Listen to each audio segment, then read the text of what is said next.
और वो लास्ट के 400 मीटर ही ऐसे है कि वहाँ पे भाई आपकी टेक्निकलिटी, आपका फिजिकल, मेंटली सब कुछ निकल जाता है वहाँ पे।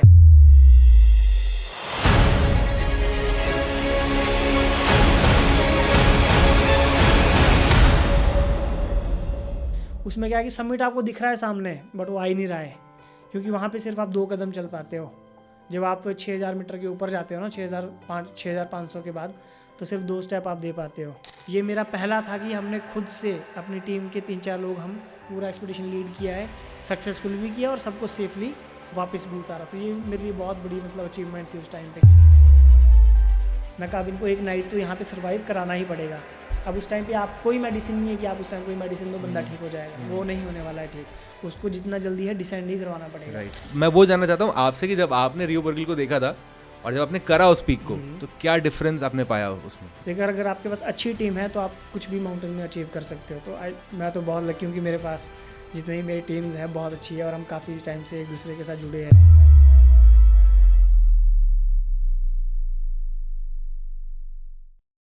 जब भी मैं स्पीति जाता था ना तो मेरे को रियो बर्गिल एक वहाँ पे जब नाको जाते हैं हम लोग, तो रियो बर्गिल करके पीक भी है। वो हाईएस्ट पीक है हिमाचल, हाईएस्ट पीक है हिमाचल की। तो आपने वो क्लाइम करी हुई है, वो क्लाइम की है ना? तो मेरे को ये जानना था कि मेरे को ऐसा लगता है कि जब आप किसी चीज़ को दूर से देखते हो तो आपको बहुत सही लगती है ना, कि भाई कितनी खूबसूरत है ये, वो फलाना फलाना। बट जब आप उस चीज़ में घुसते हो, उसको एक्सपीरियंस करते हो, राइट, उसमें क्या कहते हैं, एंगेज होते हो, तो आपका पर्सपेक्टिव चेंज होता है। बिल्कुल। तो मैं वो जानना चाहता हूँ आपसे कि जब आपने रियो बर्गिल को देखा था और जब आपने करा उस पीक को, तो क्या डिफरेंस आपने पाया उसमें? तो देखो, जब तो मैंने फर्स्ट टाइम उस पीक को देखा था दूर से, तो जैसे आपने बोला कि खूबसूरत, वो तो बिल्कुल एकदम पैनी दिखती है नीचे से। और जब शाम के सनसेट के टाइम में देखोगे तो पूरी इस पे गोल्ड लाइट ही पूरी इस पे पड़ती है। तो वही हम नाको में थे उस टाइम, वही टूर लेके हम जैसे 4x4 लेके जाते थे। दिस वाज इन किस ईयर में? वो शायद वही 2020 की बात है, ये 20 की बात है, 20 की बात है, हाँ। तो उस टाइम पे देखा हमने कि यार ये पीक तो बहुत ही खतरनाक है, मैं कहा इतनी खूबसूरत भी, और ऊपर बिल्कुल एकदम ट्रायंगल जैसी लगती है वो। हाँ। तो वो पता था कि रियो बर्गिल है। और दूसरा वो कि मेरा पहले से ही था कि ये मैंने हिमाचल की जो हाईएस्ट पीक है उसको क्लाइम करना है। ओके। तो मैंने पहले रिसर्च भी बहुत की थी यूट्यूब पे, कहीं कोई वीडियोस वगैरह भी नहीं थी इसकी, ऐसी जो विकीपीडिया पे और जो डॉक्यूमेंट हुई थी उन्होंने की थी ITBP ने 1972 में। अच्छा। फर्स्ट जो समिट हुआ था इसका 1972 में हुआ था। और उसके बाद बहुत मुश्किल से एक यूट्यूब पे वीडियो मिली बंगालीज की, जिन्होंने रिसेंटली 2018 में क्लाइम किया था। So, सबसे पहले 1972 में, उसके बाद 2018 में। उसके बीच में बहुत सारे अटैम्प्ट हुए, बट नहीं हो पाया। मतलब जो पहुंचे, बट 50 मीटर्स नीचे तक ही लोग पहुंचे। जो एक्चुअल ट्रू समिट है वो अभी तक भी सिर्फ 2 है। मैं जहाँ तक पहुंचा, मैं भी 50 मीटर नीचे तक ही पहुंच पाया। ओके। तो मैंने 2 चीज़ें इस पीक्स में देखी कि जो मैंने फेस की, एक तो कि दूर से चीज़ें कभी कभी आपको मुश्किल भी लगती है, और जब आप पास जाते हैं तो वो चीज़ें आसान भी होती है। तो दूर से देखने में क्या, तभी उसकी ज़्यादा अटैम्प्ट नहीं हुए इस चक्कर में, क्योंकि बंदे देखते हैं कि यार ये तो बहुत रिस्की पीक है, क्योंकि वो दूर से ही डेंजरस लगती है। राइट। तो लोग सोचते हैं बहुत डेंजरस है, तो लोग अटैम्प्ट करने का ट्राई भी नहीं करते हैं। तो बंगालीज क्या है, बंगालीज जो है वो देखते ही सबसे टफेस्ट पीक हो गई, जो अनएक्सप्लोर्ड पीक हो गई, तो वो वही करते हैं। तो मैंने उनकी पूरी डॉक्यूमेंट्री देखी, वो 2018 वाली। तो मैं कहा यार ये लोग चढ़ गए आगे, यार इन्होंने कैसे कर दिया, तो बंगाली है, हम तो हिमाचल के। फिर देखा कि वो तो शेरपा लेके आए, 4 शेरपा थे उनके साथ। अच्छा जी। शेरपा लेके आए, पूरी रोप वगैरह फिक्स की। मैं कहा यार ये कर सकते तो हम भी कर सकते हैं। तो फर्स्ट अटैम्प्ट किया, सेकंड अटैम्प्ट किया, थर्ड अटैम्प्ट किया, देन फोर्थ अटैम्प्ट में अभी मैंने 2023 में उसको सबमिट किया मैंने उस पीक को। उससे पहले 3 अटैम्प्ट किए, वो फेल रहे। अच्छा। ओके। तो एक बार वेदर की वजह से, दूसरी बार टेक्निकल जो फेस है उसके। वो पीक क्या है कि आपको लगेगी सामने देखने में कि बस समिट पहुंचने वाले हैं, बट वैसा नहीं है।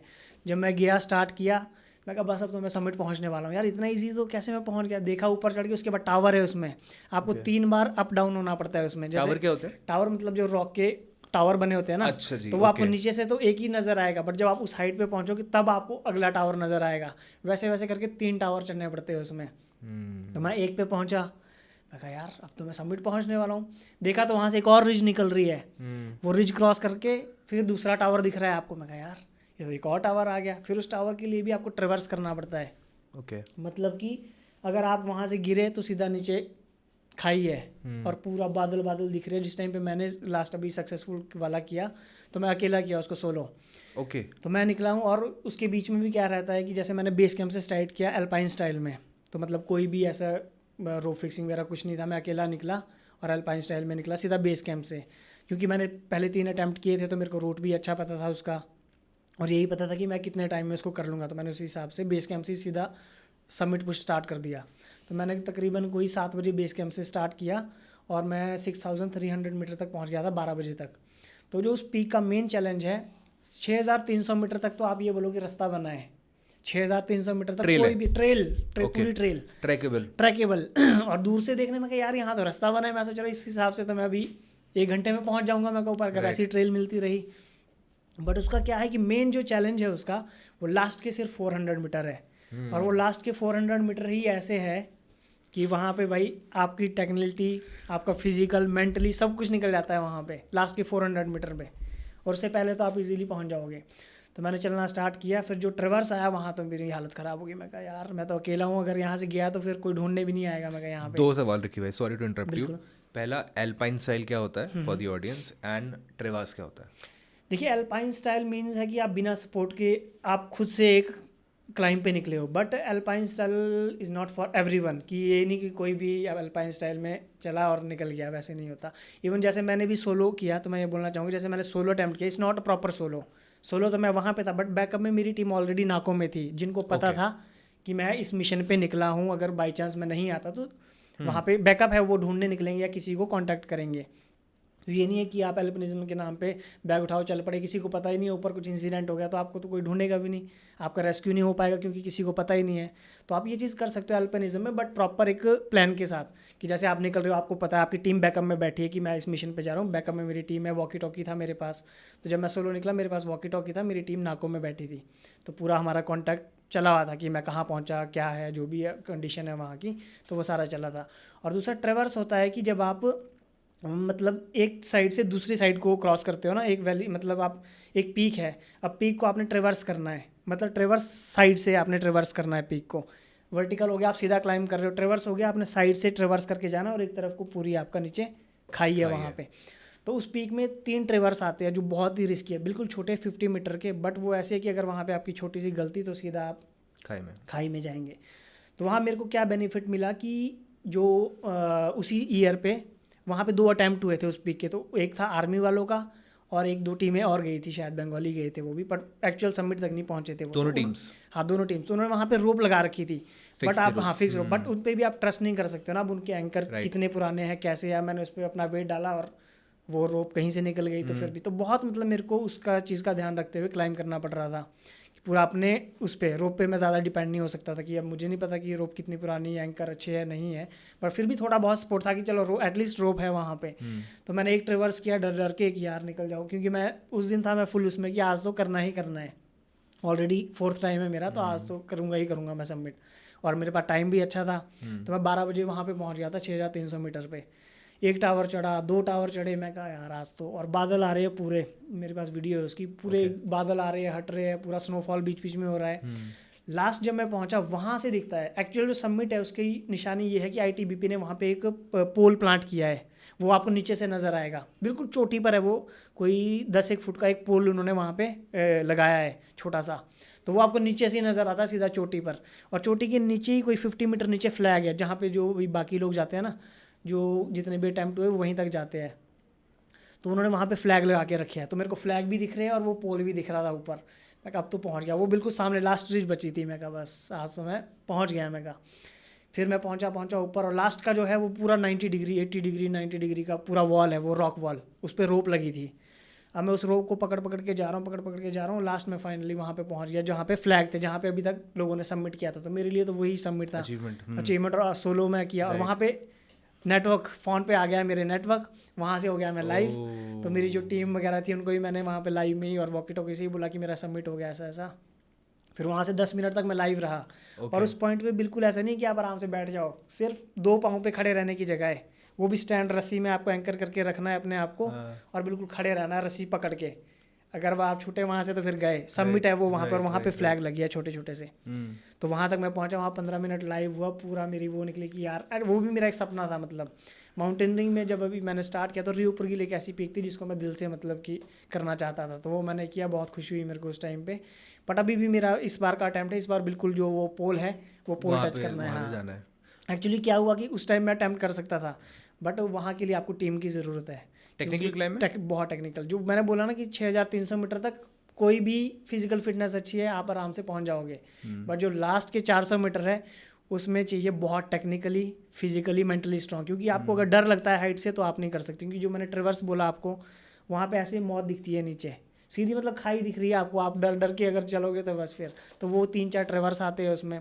फिर क्लाइंब उसका मिक्स क्लाइंब है, आपको रॉक भी मिलेगा, आइस भी मिलेगी, स्नो भी मिलेगा, और जो लास्ट का है वो तो बहुत टेक्निकल है।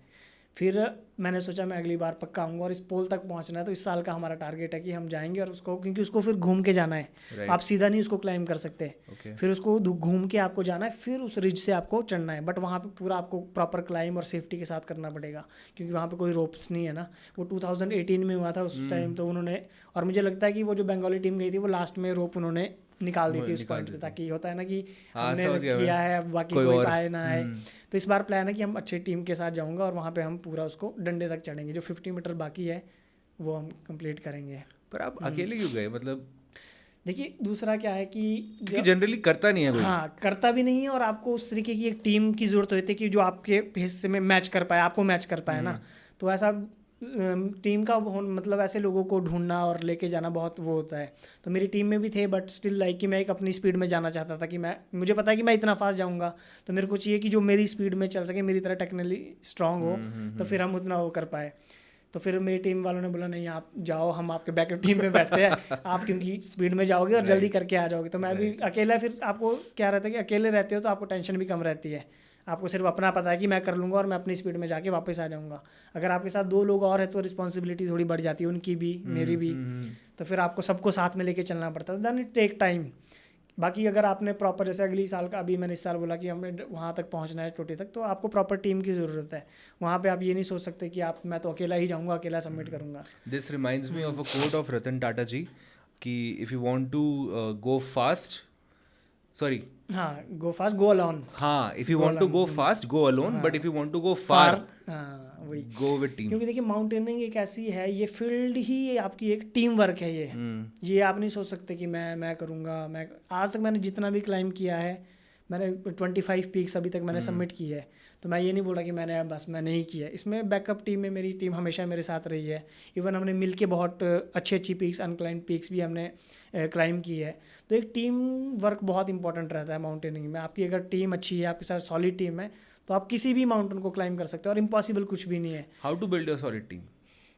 देखिए पहले तो ट्रस्ट सबसे बड़ी बात है कि आपको अपने टीम पे ट्रस्ट है। अब ये नहीं कि आप कल को आपके साथ कोई आ गया बोला हाँ भाई चल मेरे साथ तू क्लाइंब करने चल। अब आप उसको जानते नहीं हो, उसको कितना वो फिजिकली स्ट्रांग है, कितना वो टेक्निकली स्ट्रांग है।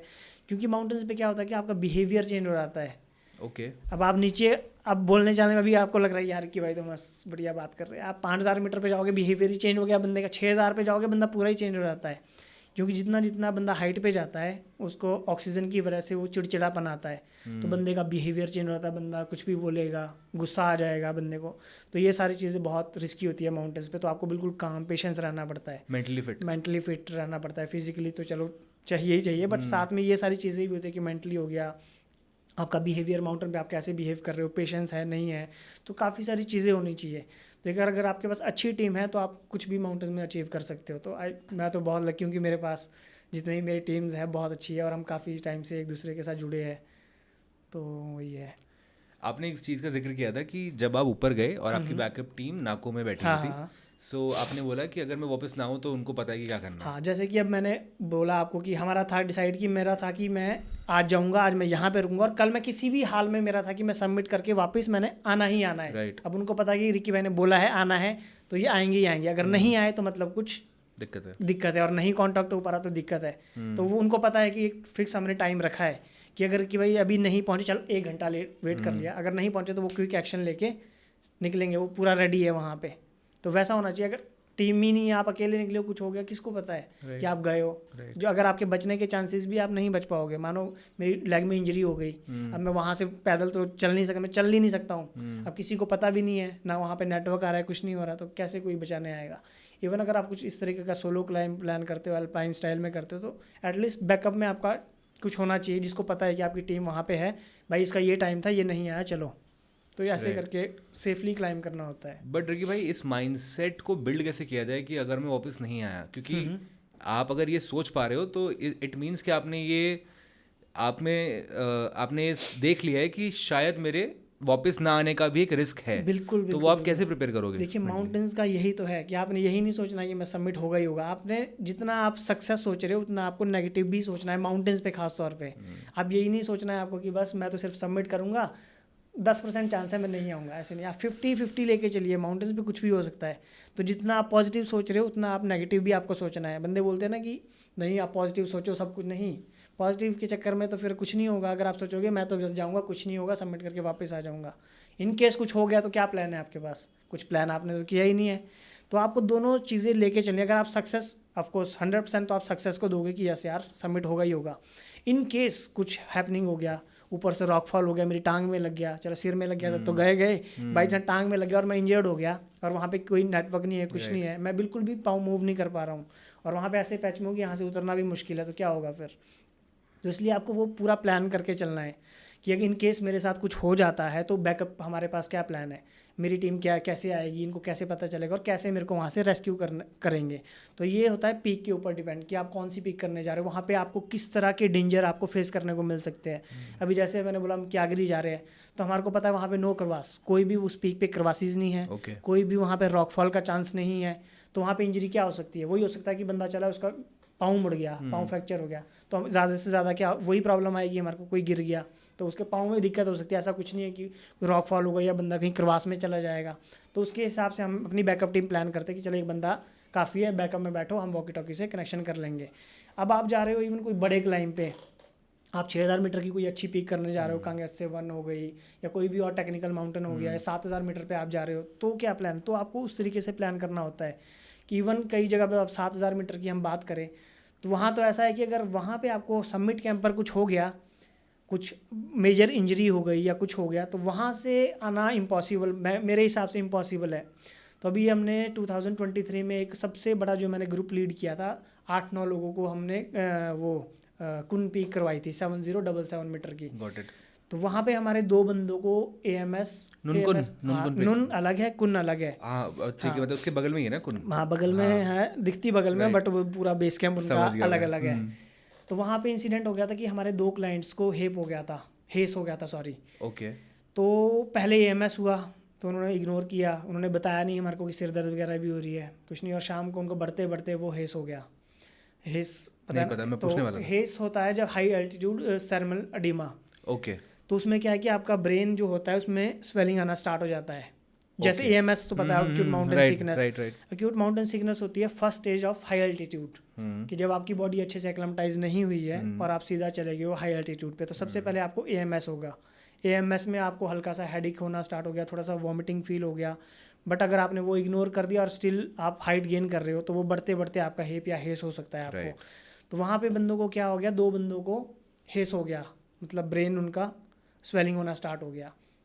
तो उस कंडीशन में क्या होता है कि आपको ब्रीथिंग में प्रॉब्लम होती है, बॉडी टायर्डनेस होती है और धीरे धीरे आपको हेलुसिनेशन स्टार्ट हो जाते हैं। कुछ भी आपको दिखेगा, आप बोलोगे कि मैं कहाँ पे हूँ, मतलब बंदा भूलने लगेगा कुछ भी, और वो दिन को ही हो गया उनको।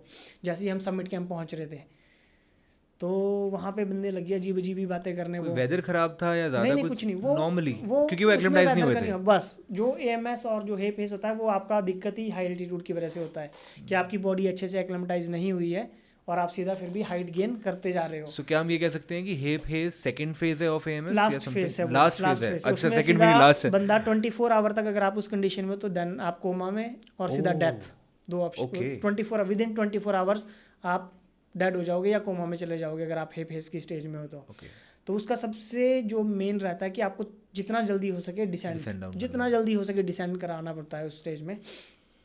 तो वहाँ पे वो कंडीशन हो गई सबमिट कैंप पे, और सबमिट कैंप ऐसा नहीं है वहाँ का कि गए आ गए। उसके लिए आपको कितना चलना पड़ता है, पहले कैंप 1 लगता है, फिर कैंप 2 लगता है, फिर सबमिट कैंप आता है, और उसके बीच में जो क्रवासीज आते हैं, जो आइस वॉल्स आती है 80-80 डिग्री की, वो क्लाइंब करके आप सबमिट कैंप पहुँचते हो।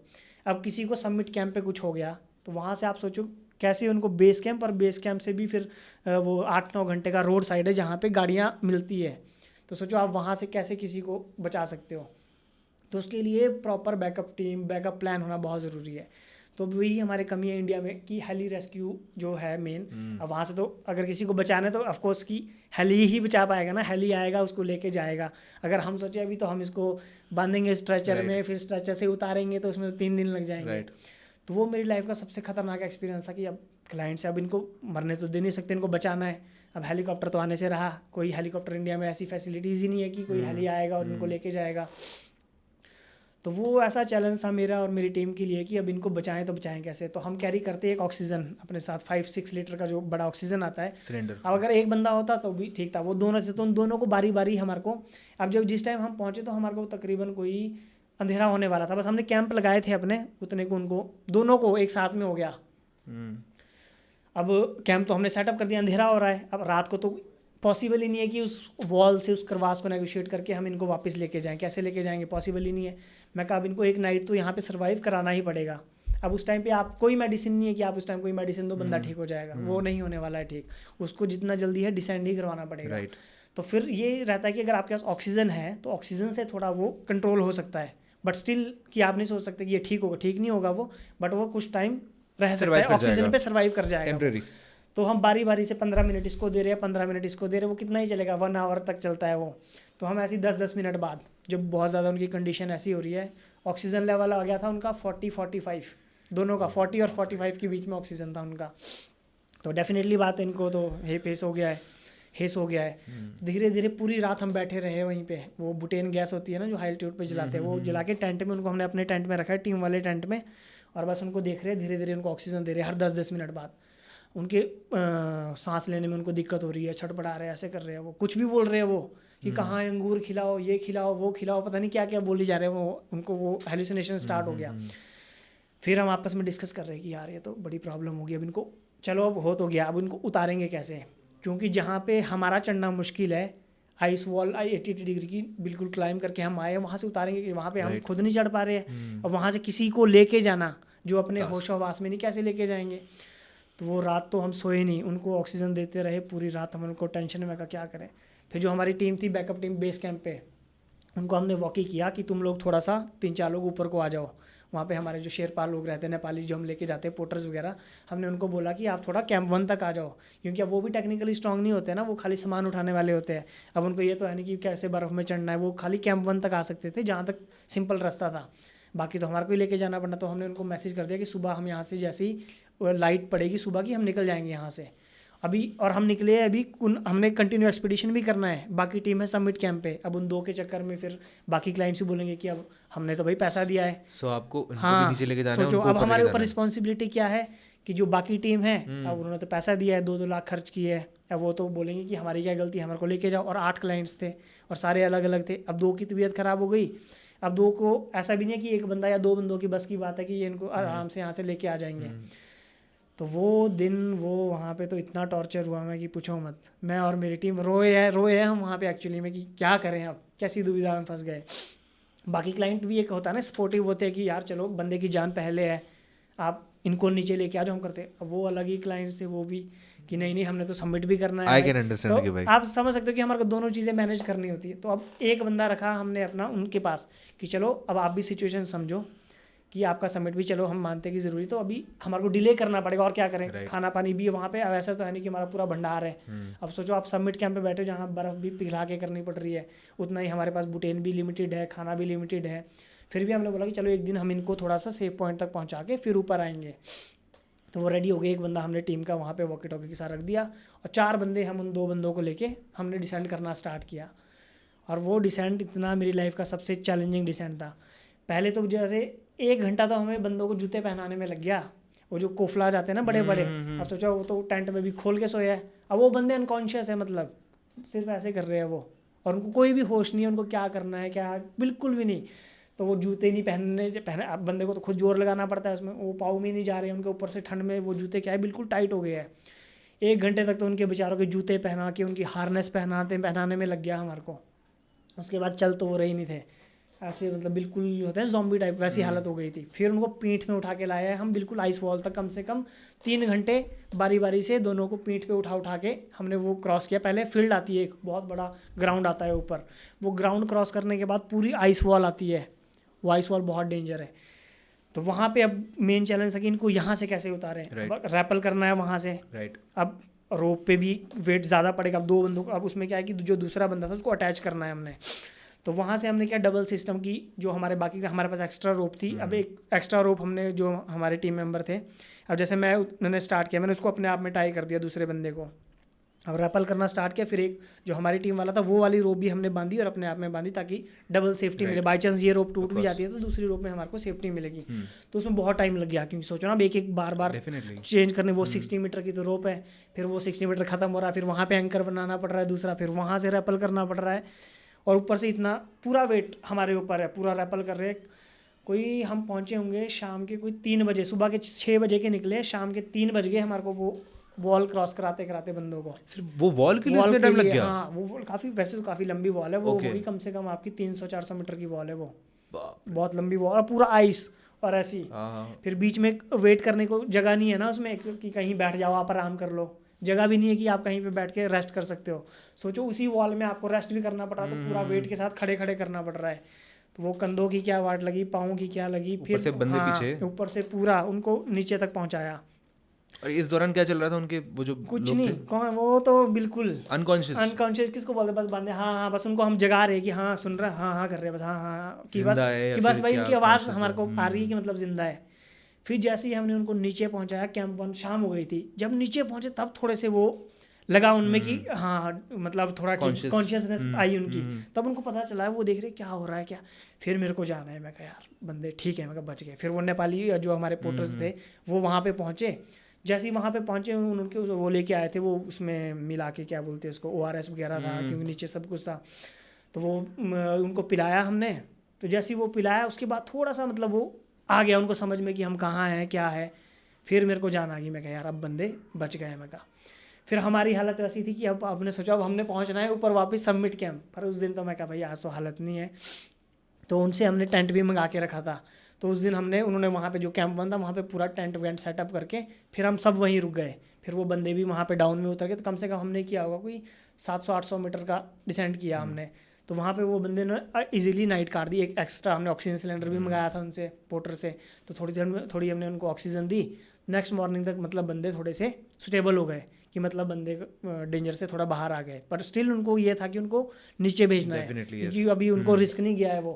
तो फिर हमने उनको पोर्टर के साथ वापस बेस कैंप पे भेजा। मैं कहा तुम बेस कैंप पे इनको रखो, अगर बेस कैंप पे भी तुम्हें लगता है इनकी की हालत कंडीशन ठीक नहीं है, जो हमारा टीम मेंबर था हमने उसको वॉकी में बोला कि अगर इनका फिर भी आपको डाउट होता है कि कंडीशन ठीक नहीं तो इनको तुरंत नीचे भेज दो गाड़ी के पास और सीधा हॉस्पिटल भेज देना, पूरा ठीक है। फिर तो हम अगली सुबह अब हम निकले, हम अब दोबारा से वो पूरा क्लाइंब करके पहुँचे ऊपर। फिर पहुँचे हम अपने बाकी टीम मेंबर के पास और हालत इतनी ख़राब, सोचो कि पहले आप ऊपर गए हो, फिर नीचे आए हो, फिर दोबारा से ऊपर गए हो, और हमारे पास रोप है, अपना गियर्स है सारा, बहुत दिक्कत हुई। फिर वहाँ पे वो टीम बैठी है, उनकी भी हालत माइनस टेम्परेचर वहाँ पे तो माइनस, सबसे ज़्यादा जो आज तक मेरे को ठंड लगी है वो भी वहीं पे लगी है। इतनी ठंड आज तक मैंने कहीं नहीं देखी। -40 टेम्परेचर था वहाँ पे, -40। इवन अभी हम जो लद्दाख जाते थे विंटर में किया, वहाँ भी -30 था, बट जो वहाँ का -40 यार हाँ बहुत ज़्यादा होता है। तो अब हमारे पास बचे थे क्या बोलते हैं आपका 6 क्लाइंट बचे थे कि 7 ऐसे थे जो बाकी पार्टिसिपेंट थे वहाँ पे। तो आई सबमिट पुश किया, अब ऑलरेडी हम सबमिट कैंप पे थे। अब टीम तो हम सोचो थक के वहाँ पे पहुँचे, वो बोल रहे आगे सबमिट गए आप लोग। हाँ तो वही तो अब क्लाइंट बोल रहे हम तो पहले से एक रात तो यहाँ पे रुके हैं, अब हम ज़्यादा देर नहीं बैठ सकते यहाँ पे, हमारी भी तबीयत ख़राब हो रही है, ऐसा हो रहा है वैसा।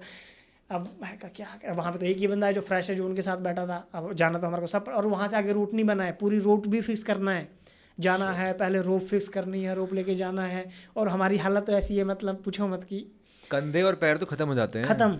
और फिर उसके बाद वो बोल रहे कि आज ही सबमिट करना है। हम पहुंचे होंगे सुबह कोई वही 2 बजे हम ऊपर पहुंचे होंगे, दोपहर 2-3 बजे को बेस कैंप सबमिट कैंप पर, नीचे कैंप 1 से। तो वो बोल रहे कि हमारी तो हालत ख़राब हो रही है, हम नहीं रुक सकते और आज रात को ही सबमिट पे निकलना है। अब क्या बोलें, फिर मैं निकलना है तो ठीक है फिर निकलेंगे। तो अब हमारे को पूरा रूट रैकी करना है, ऐसा तो है नहीं कि हम पहले भी जा चुके हैं, फर्स्ट टाइम ही हम भी जा रहे हैं। और आज तक हम कहीं भी जो मैंने लीड किया एक्सपीडिशन, हम कोई शेरपा वगैरह लेके नहीं गया, हमने खुद से ही सब कुछ किया है, मैंने और मेरी टीम ने। ठीक है। तो अब हमारे को आगे का रूट पहले फाइंड करना है कि कहाँ से रूट है, कहाँ पे रोप लगाना है, वो भी देखना है। तो हमारे को उनसे 2 घंटे आगे निकलना पड़ता था। तो मैं और मेरे साथ एक बंदा, हम निकल गए रात को 8 बजे, और बाकी टीम आनी थी रात को 10 बजे स्टार्ट करना था। जो आपका कुन का एक्सपीडिशन स्टार्ट होता है सबमिट पुश, वो रात को 10 बजे करना होता है। तो हम निकल गए 8 बजे पूरा। कितने घंटे का होता है वो अगर आप रात को 10 बजे निकले, सुबह 9 बजे सबमिट हुआ था।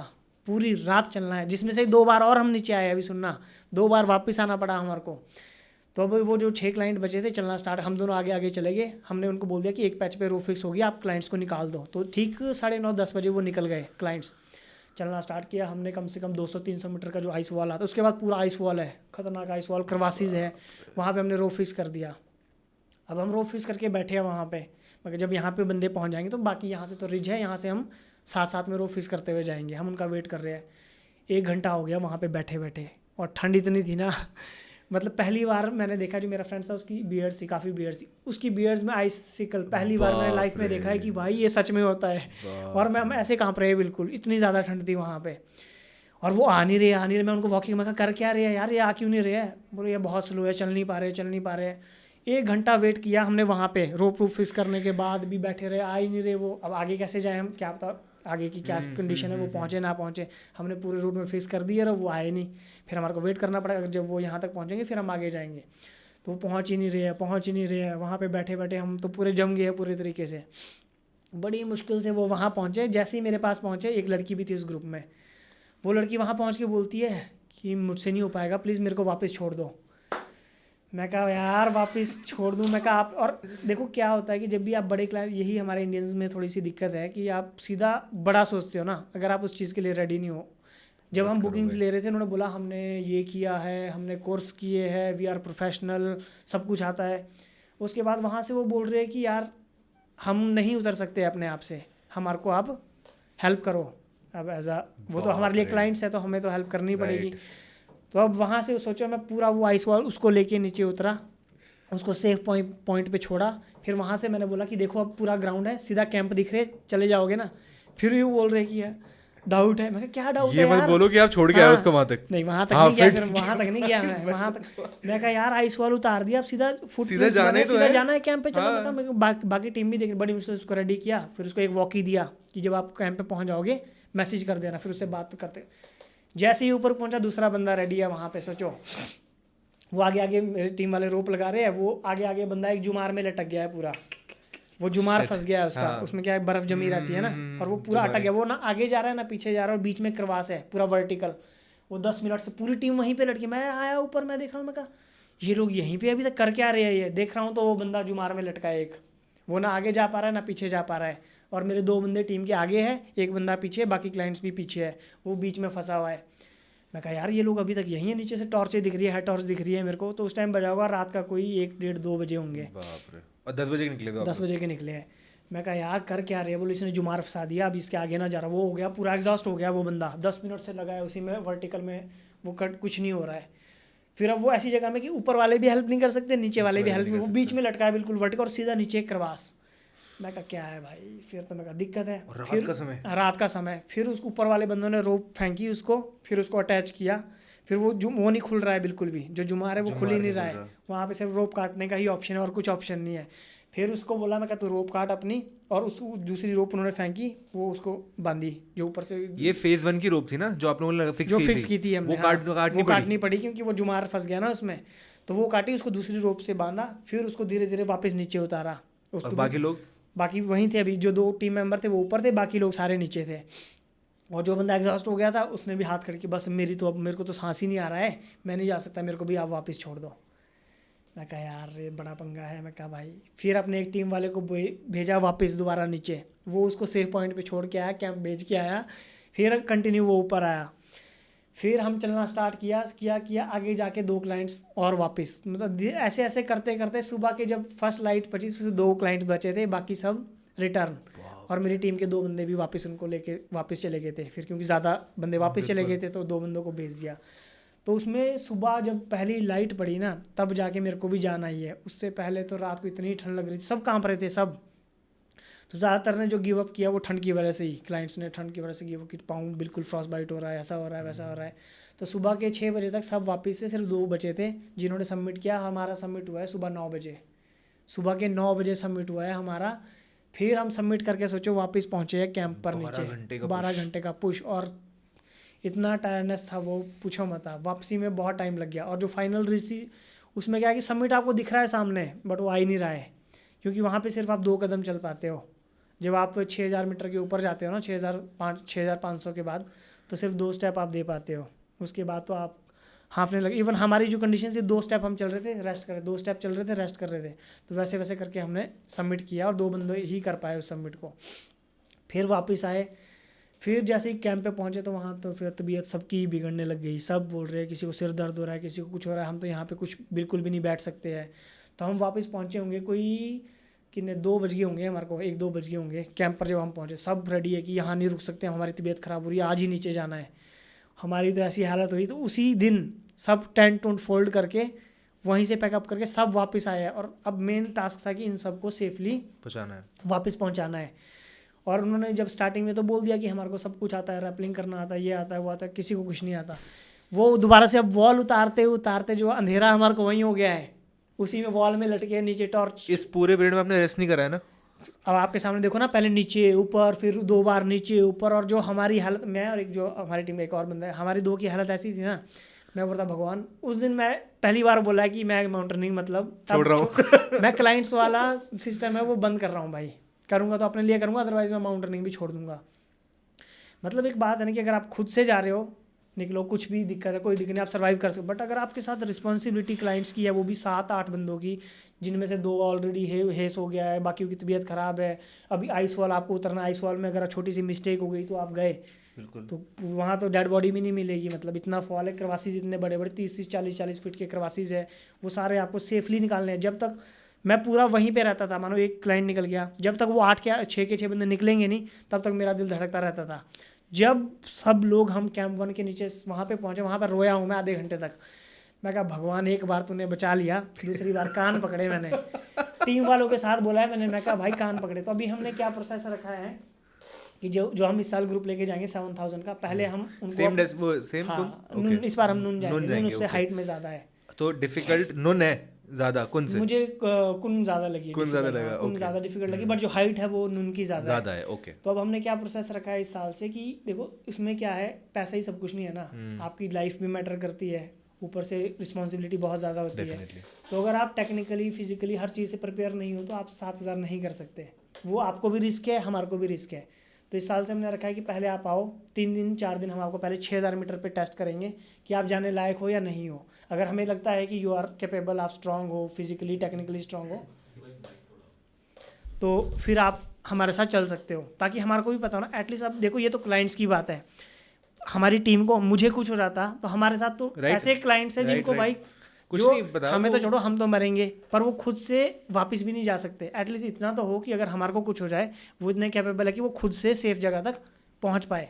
तो इतना तो होना चाहिए बेसिक। अगर आप 7000 मीटर के लिए पीक के लिए आ रहे हो, तो ये है कि आपको फिजिकली टेक्निकली बहुत स्ट्रांग होना पड़ता है 7000 के लिए। तो ये लाइफ का बहुत खतरनाक एक्सपीरियंस था, जिसने मेरे को बिल्ड भी किया। उसके बाद मेरे को कॉन्फिडेंस भी रहा कि यार एक हमने सेफ वे में सबको सेफली पहुंचाया, उससे मेरा भी कॉन्फिडेंस बिल्ड हुआ कि यार एटलीस्ट हमने देखो जहाँ के लिए लोग, और वहाँ पे लोग शेरपास लेके आते हैं, शेरपा आते हैं स्पेशल नेपाल से, वो पूरा रूट ओपन करते हैं, वहाँ पे रो फिक्स करते हैं। आप जितने भी कंपनी से रिसर्च सर्च कर लेना, उनके साथ प्रॉपर शेरपा की टीम आती है, 2-3-4 शेरपा आएंगे, वो रो फिक्स करेंगे, फिर वो लीड करके सबमिट करा के जाते हैं। ये मेरा पहला था कि हमने खुद से अपनी टीम के 3-4 लोग हम पूरा एक्सपीडिशन लीड किया है, सक्सेसफुल भी किया और सबको सेफली वापस भी उतारा। तो ये मेरे लिए बहुत बड़ी मतलब अचीवमेंट थी उस टाइम पे कि यार अपने अंदर कॉन्फिडेंस भी आता, बट सीखने को भी बहुत मिला कि यार क्या चीज़ें आपको अवॉइड करनी है, कैसी कैसी सिचुएशन माउंटेन्स पे आ सकती है, तो आपको उस चीज़ के लिए भी रेडी रहना है। तो ये बहुत ही खतरनाक एक्सपीरियंस था। ये आपका सबसे खतरनाक था अब तक का, या फिर कुछ और भी इसके आसपास कुछ रहे हैं? देखो एक्सपीरियंस तो बहुत रहे हैं। हनुमान टिब्बा वाली काफ़ी लंबी स्टोरी है। Please we have time. Hanuman Tibba actually जब हमने बीएमसी किया था, हम सुबह सुबह निकलते थे, क्योंकि बकरताज से सामने दिखता है शायद हनुमान टिब्बा, है ना? वो सबसे बहुत ब्यूटीफुल पीक्स है। जब आप देखो फ्रेंडशिप पीक भी जाओगे तो आपको सबसे पहले जो लुक आएगी ना, सीधा हनुमान टिब्बा आता है। उस पीक को देख के ही आपको ऐसा लगता है कि यार ये करनी है। ये क्या, क्योंकि सूरज की पहली रोशनी उसके उस पे पड़ती है। फ्रेंडशिप का समिट पे जाओगे तो आप पहली लाइट वहाँ पे पड़ेगी, उस टाइम पे क्या गोल्डन वो चमकती है। तो वही था कि जैसे होता है ना, देखो मैंने बताया कि बेसिक कोर्स मैंने किया, उसके बाद तो हमें ऐसा लगा यार अब तो हम तो भाई कहीं भी चलो, कहाँ जाना है। सेम फीलिंग, मतलब सेम फीलिंग। हाँ, मेरे को सॉरी मैं थोड़ा सा डेविएट करूंगा, मेरे को फिल्म मेकिंग करनी थी पहले, ठीक है? तो इंडिया एक्स करके कंपनी है, राइट? तो उसमें मैंने कहा क्या करना है करियर में, देखते हैं जरा और क्या एक्सप्लोर करते हैं। उसमें था कि अगर आपको इंडिया हाइक्स में कैप्टन बनना है अच्छा, तो आपको BMC करना पड़ेगा।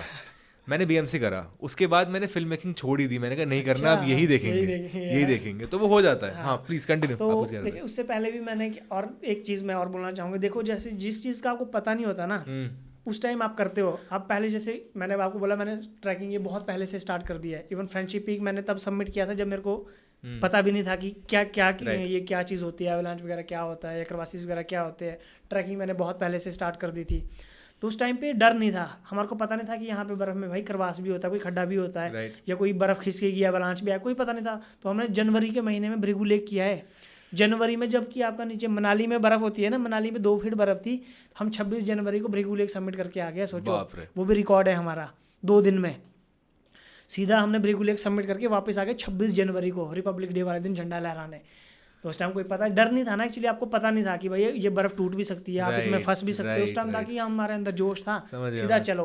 तो जब आपको चीज़ें पता चलती है तब आपको थोड़ा डर भी होता है। तो वही जैसे कि अभी BMC हमने किया, उसके बाद तो हमें लगा यार अब तो भाई हम किंग है, अब तो सब आता है, रस्सी चको और चलो, अब तो हम कुछ भी कर सकते हैं। तो वैसे ही फिर टारगेट तो सीधा बड़ा ही देखना है। मैं कहा हनुमान टिब्बा चलते हैं। फिर हम BMC के जस्ट बाद हनुमान टिब्बा। हाँ, हनुमान टिब्बे के जस्ट क्या मतलब, हाँ कुछ टाइम बाद, मतलब 3-4 महीने बाद। हाँ, तो हमने प्लान कर दिया कि भाई कुछ बड़ा करते हैं, कुछ तूफानी करते हैं। तो हनुमान टिब्बा का आज तक का हमारा है जो फर्स्ट फ्रंट फेस किसी ने किया है, वो हमने किया फ्रंट फेस। दिखता है ना जहाँ से आपको, जहाँ से बोल रहे हो ना कि एवलांच की आवाज़ आती है, राइट। हमने 2 बार वहाँ से अटेम्प्ट किया है हनुमान टिब्बा। तो वो उस टाइम क्या था कि एक तो जोश भी था, तो मतलब ऐसा लगता था कि यार कहीं से भी चढ़ जाओ। उस टाइम बाल हम बचे हैं, वो पूरा वो क्या है कि वो जो गली है वो पूरी एवलांच वाली, रॉकफॉल वाली है। राइट। उस टाइम बस जो उसमें ज़्यादा नॉलेज क्या होता है, BMC में क्या ही उतना कुछ नहीं है, ज़्यादा एक्सपोजर नहीं होता, नहीं होता है, बस वही है कि थोड़ा बहुत आपको पता लगता है। तो हम भी जोश में फ्रंट फेस पे निकल गए, 3 दोस्त थे हम। सुबह हमने चलना स्टार्ट किया और बस हम काफ़ी और जो गियर्स क्या है हमारे पास यार, आज के टाइम में मैं सोचता हूँ कि यार कितने बेवकूफ़ थे हम उस टाइम, बिना गियर्स के हम जा रहे। अब पता चला ना कि कैसे कैसे गियर्स यूज़ होते हैं, उसके बाद प्रॉपर क्लाइंब होता है। उस टाइम पे ना हमारे पास कोई गियर्स है, ना रॉक पिटन है। अब वहाँ पे रॉक भी आ रहा है, रॉक पिटन नहीं है, आइस पिटन नहीं है। ये सब क्या होते हैं एक बार प्लीज़ ऑडियंस के लिए? देखिए बहुत सारे गियर्स रहते हैं, वो पीक के ऊपर डिपेंड करता है कि आप पीक, अगर रॉकी पीक कर चढ़ने जा रहे हो तो रॉक पे जो आप एंकर बनाओगे उसके लिए आपको रॉक पिटन लगेगा, उस पर आप एंकर बनाओगे। बीच में आइस आ गई तो आइस में आप रॉक पिटन तो नहीं लगाओगे, वहाँ पे आइस पिटन लगेगा। फिर वैसे ही करके नेचुरल एंकर भी बनते हैं। तो वो सारी चीज़ें माउंटेनिंग का पार्ट होता है, पीक टू पीक डिपेंड करता है।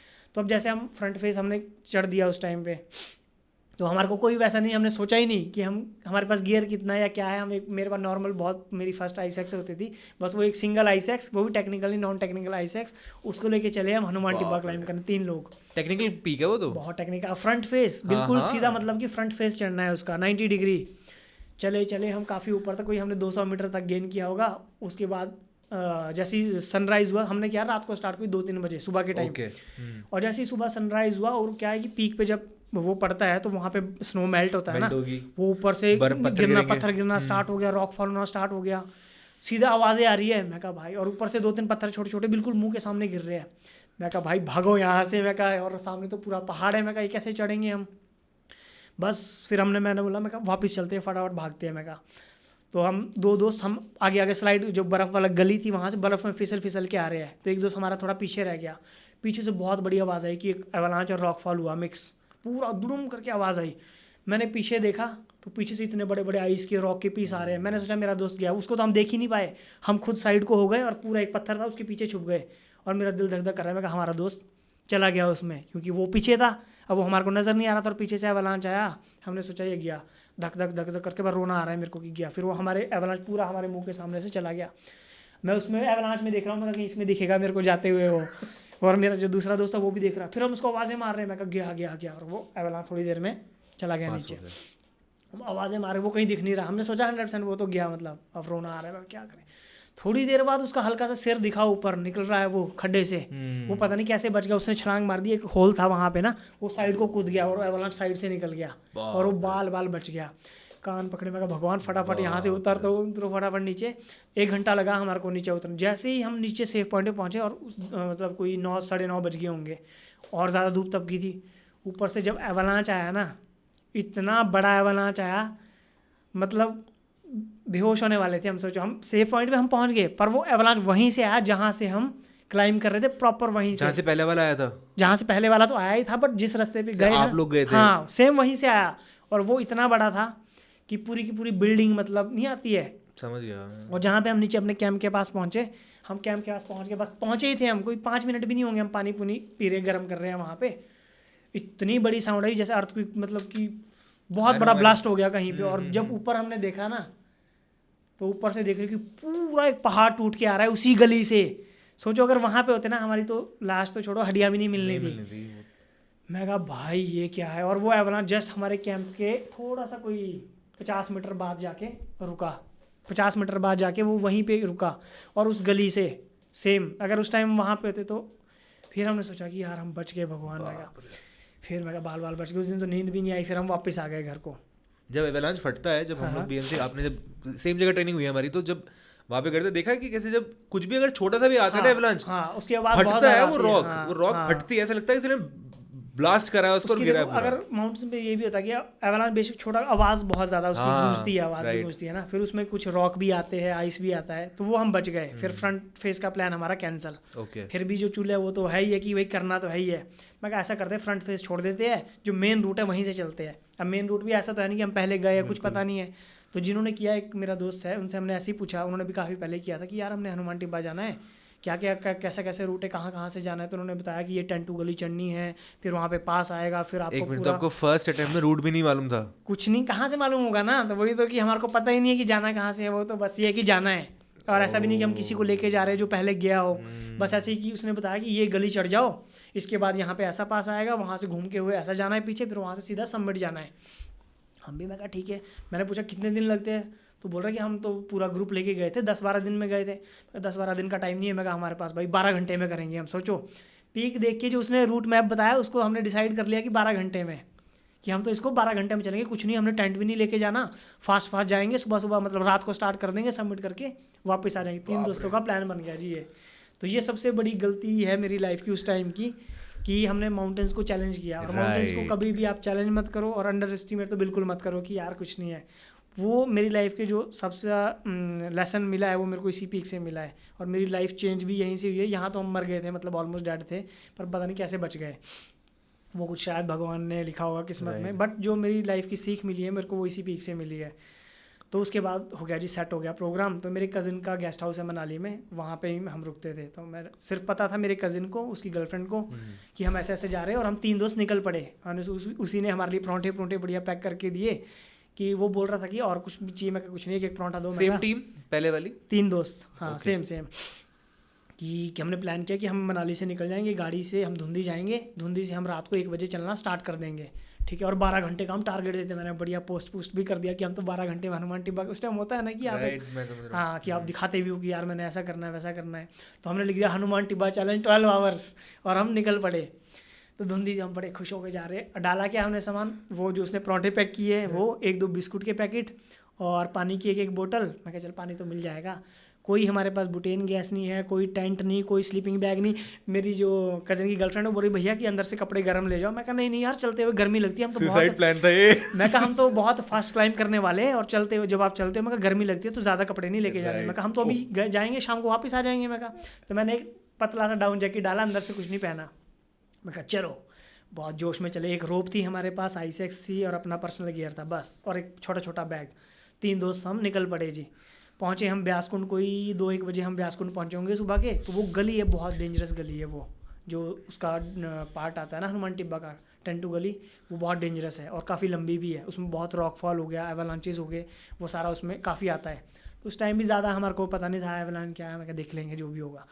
निकले बस हाफ से थोड़ा हम चलना स्टार्ट किया था उस गली में हमने। तो एक जो दोस्त था उसकी तबीयत थोड़ी सी वोमिटिंग स्टार्ट कर दी उसने। मैं कहा भाई तेरे को हाई एल्टीट्यूड हो रहा है। मैं कहा तू देख ले क्या बोल रहा है कि यार मैं नहीं कर पाऊंगा, आप लोग जाओ। मैं कहा ठीक है। मैं कहा तू वापस चला जा, फिर हमारे को तो टाइम लगेगा। नहीं बोलो मैं यहीं पे वेट करूँगा नीचे ब्यासकुंड में, नीचे गद्दी वाले भी रहते हैं वहाँ पे ना, कि वहाँ पे मैं वेट करता हूँ। आप गद्दी वाले कौन? शेपर्ड लोग नीचे ब्यासकुंड में, कि मैं वहाँ पे वेट करता हूँ आप लोगों का, आप लोग आ तो जाएंगे अभी सबमिट करके। हाँ मैं कहा ठीक है, फिर हम जो जाते हैं। तो दूसरा वो थोड़ा फास्ट था बंदा मेरे साथ जो था। चले हम चलते रहे रात को। तो पता नहीं, बस वो क्या है कि पता था कि गली चढ़नी है, बस इसका टॉप पहुंचना है, फिर वहाँ पे वो टेंटू पास आएगा। मैं कहा बस हम चलते रहे, रात के अंधेरे अंधेरे में चलते रहे और सुबह 8 बजे, ठीक 8 बजे हम उसके टॉप पर पहुंच गए। वहाँ से बिल्कुल पीक आपको लेवल में ऐसे नज़र आती है। वो तो फीलिंग ही खतरनाक थी कि यार जोश भी था उस टाइम की, एनर्जी भी थी। मैं कहा यार हम तो टेंटू पास पहुँच गए यार, बढ़िया। हमने वीडियो वगैरह लिए वहाँ पे। मैं कहा अब जाना है, हमने वहाँ से बोला था भाई ने कि पूरा नीचे नीचे से घूम के इसके पीछे जाना है, वहाँ से सबमिट होगा। फिर हम देख रहे हैं मैं कहाँ से जाना पड़ेगा, फिर दिख रही है नीचे को, उसने बोला था कि लेक्स वगैरह आएगी वहाँ से जाना है। बस वहाँ से स्टोरी पलटी। फिर वहाँ बज गए थे 8 हमारे को। मैं कहा चल कितना ही टाइम लगेगा, यहाँ से 2 घंटे में मैं कहा सबमिट कैंप पहुँच जाएंगे 10 बजे तक। फिर मैं कहा सबमिट करके वापस आ जाएंगे। किया हमने चलना स्टार्ट, भाई वो सबमिट कैंप ही नहीं आ रहा है। फिर तो एनर्जी भी खत्म। फिर हमने रुक के टेंटू पास पे जो परांठे थे वो खा लिए हमने, दो परांठे खत्म, पानी पुनी भी पी लिया। फिर एक पैकेट बिस्कुट का बचा था। चलते चलते 8 के बाद 9 बज गए, 10 बज गए, 11 बज गए, 12 बज गए, वो कैंप ही नहीं आ रहा है भाई कि सबमिट कैंप कहाँ है। वो चल रहे हम, और उसके बाद बर्फ़ की कंडीशन भी थोड़ी सॉफ्ट हो गई थी, इतना पाँव धस रहा था बर्फ़ में। सबमिट कैंप कैसे आएगा, मतलब कैंप तो नहीं कैंप मतलब जो स्पॉट होगा ना वो सबमिट कैंप, मतलब कैंप कम नहीं होगा, मतलब एक जगह जहाँ पे सबमिट कैंप लगता है कि वहाँ से आप सबमिट अप्रोच करते हो। मैं कहा यार वो लोकेशन ही नहीं आ रही है। चलते चलते 12 बज गए यार, एनर्जी भी अब तो खत्म हो गई। रात के 2 बजे से चले आए, 2 परांठे खाए, वो तो पच भी गए भाई। अब तो एक बिस्कुट का पैकेट खाया हमने बैठ के। मैं कहा भाई अब क्या करें यार, आया है तो चलना तो है ही है, करना तो पड़ेगा ही है। 12 घंटे छोड़ देते हैं। मैं कहा देखते हैं कहाँ तक पहुँचते हैं। पहुँचते हम पहुँचे जी 2 बजे, जहाँ से आपको सबमिट दिखता है ऊपर।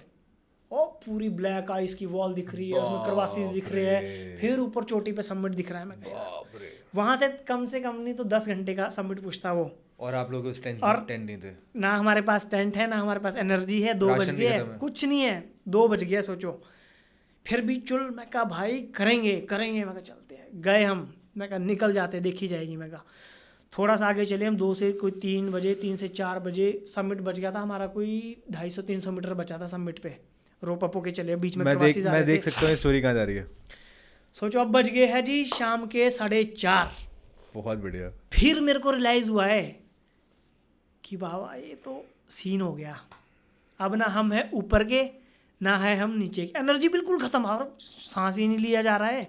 हमें 5000 कोई 5600 पे होंगे हम, 5900 मीटर की पीक है वो। अभी स्टिल सबमिट दिख रहा है 300 मीटर दूर। टाइम हो गया है 4:30, 6 बजे हो जाना है अंधेरा। बिल्कुल। और जहाँ से हम आए हैं वो कहाँ जाना है, कहाँ जाना है और कहाँ जाना है। फिर मेरे को रियलाइज़ हुआ, मैं कहा यार टाइम तो भाई 4:30, सबमिट की तरफ जाएंगे तो 2 घंटे और मान लो तो 6। फिर वापस मैं कहा एनर्जी तो है ही नहीं, चलो वापस अंधेरे पर, एनर्जी नहीं बची, कदम ही नहीं दिया जा रहा है। तो वहाँ पे हम दोनों डिसीजन लिया कि भाई ये तो सीन हो गया। उसकी भी हालत, मेरे दोस्त की ख़राब, एनर्जी ही नहीं बची है, ना खाने को है।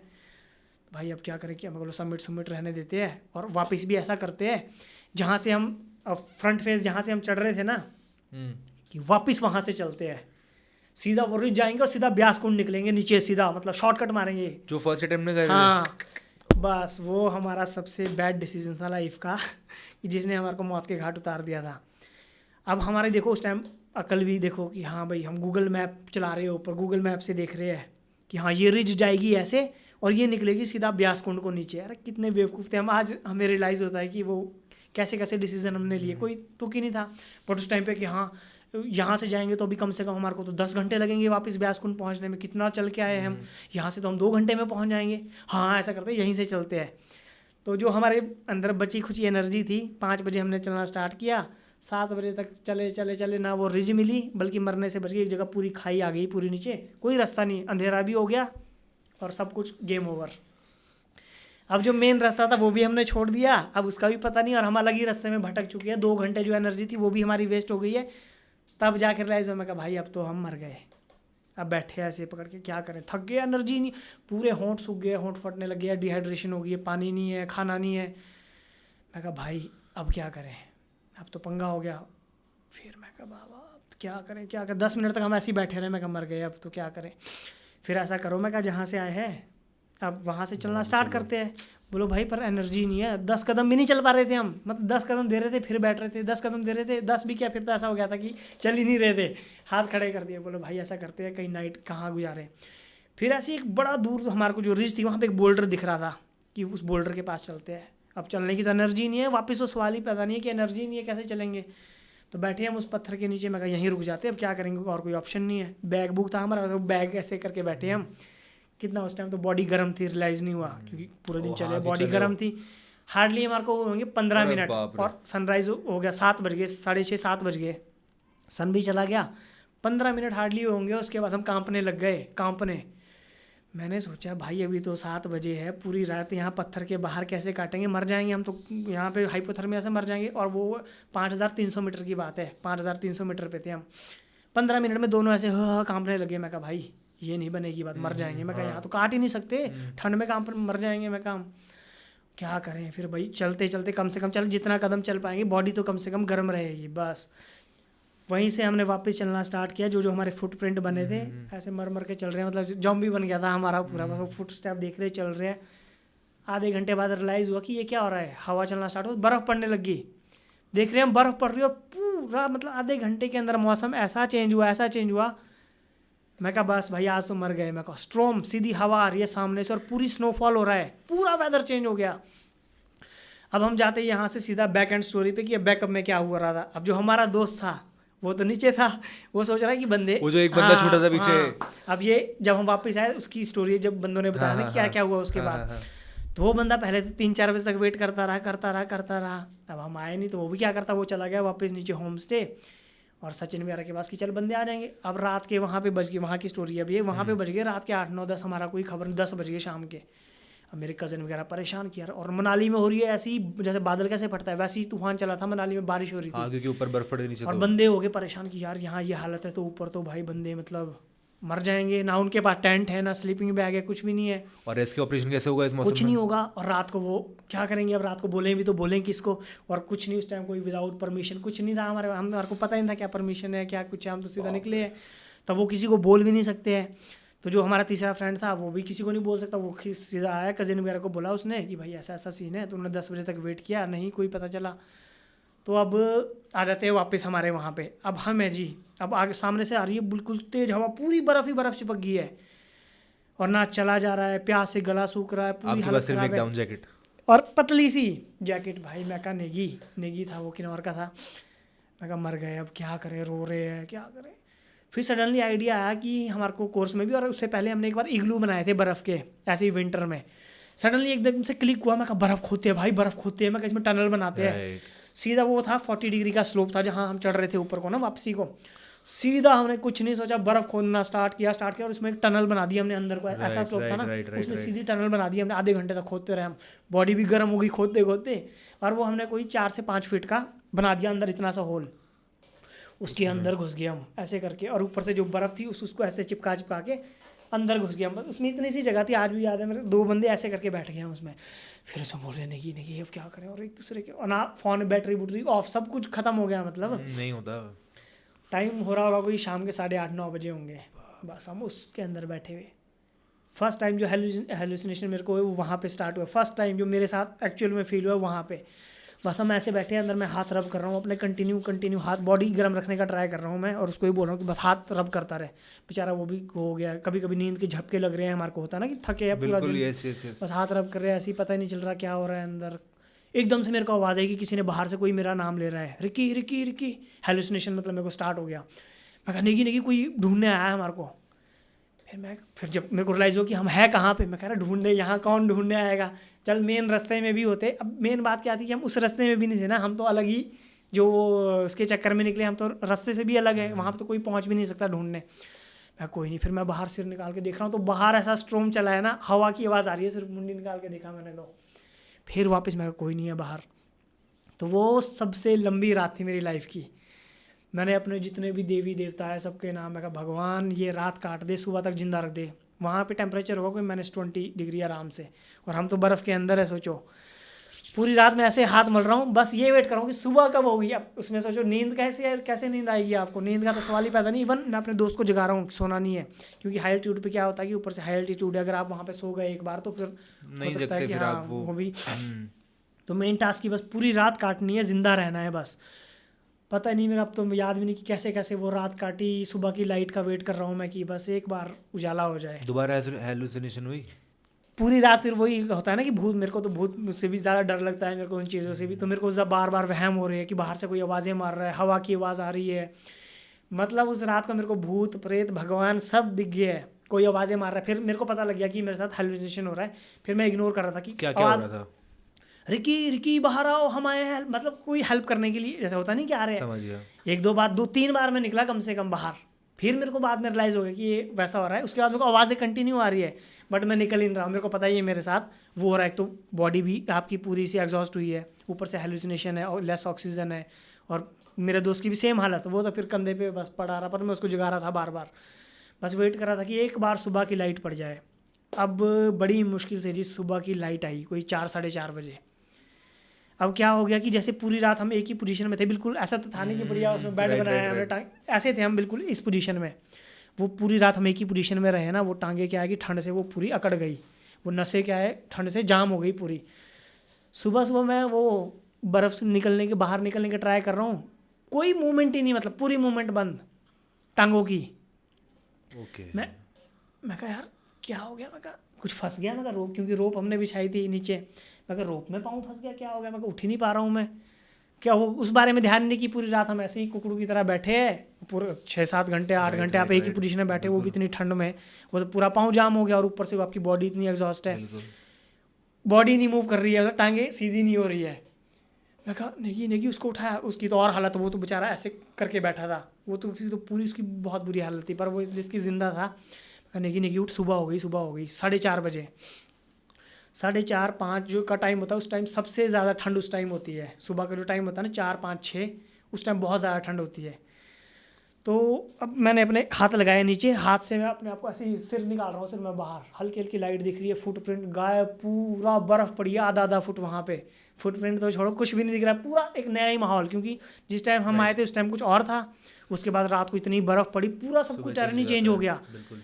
मैं कहा भाई ये हम कहाँ हैं, एक खतरा और बढ़ गया होगा कि कहाँ पे अब लैंड है और कहाँ पे नहीं है। वही तो सोचो, अब कहाँ जो हमारे ट्रेन से कहाँ को जाना है वो सारा सुनो। अब दूसरी बात है कि टांगे नहीं चल रही, बड़ी मुश्किल से मैं बाहर निकला, थोड़ी टांगे सीधी की मैंने अपनी ऐसे करके।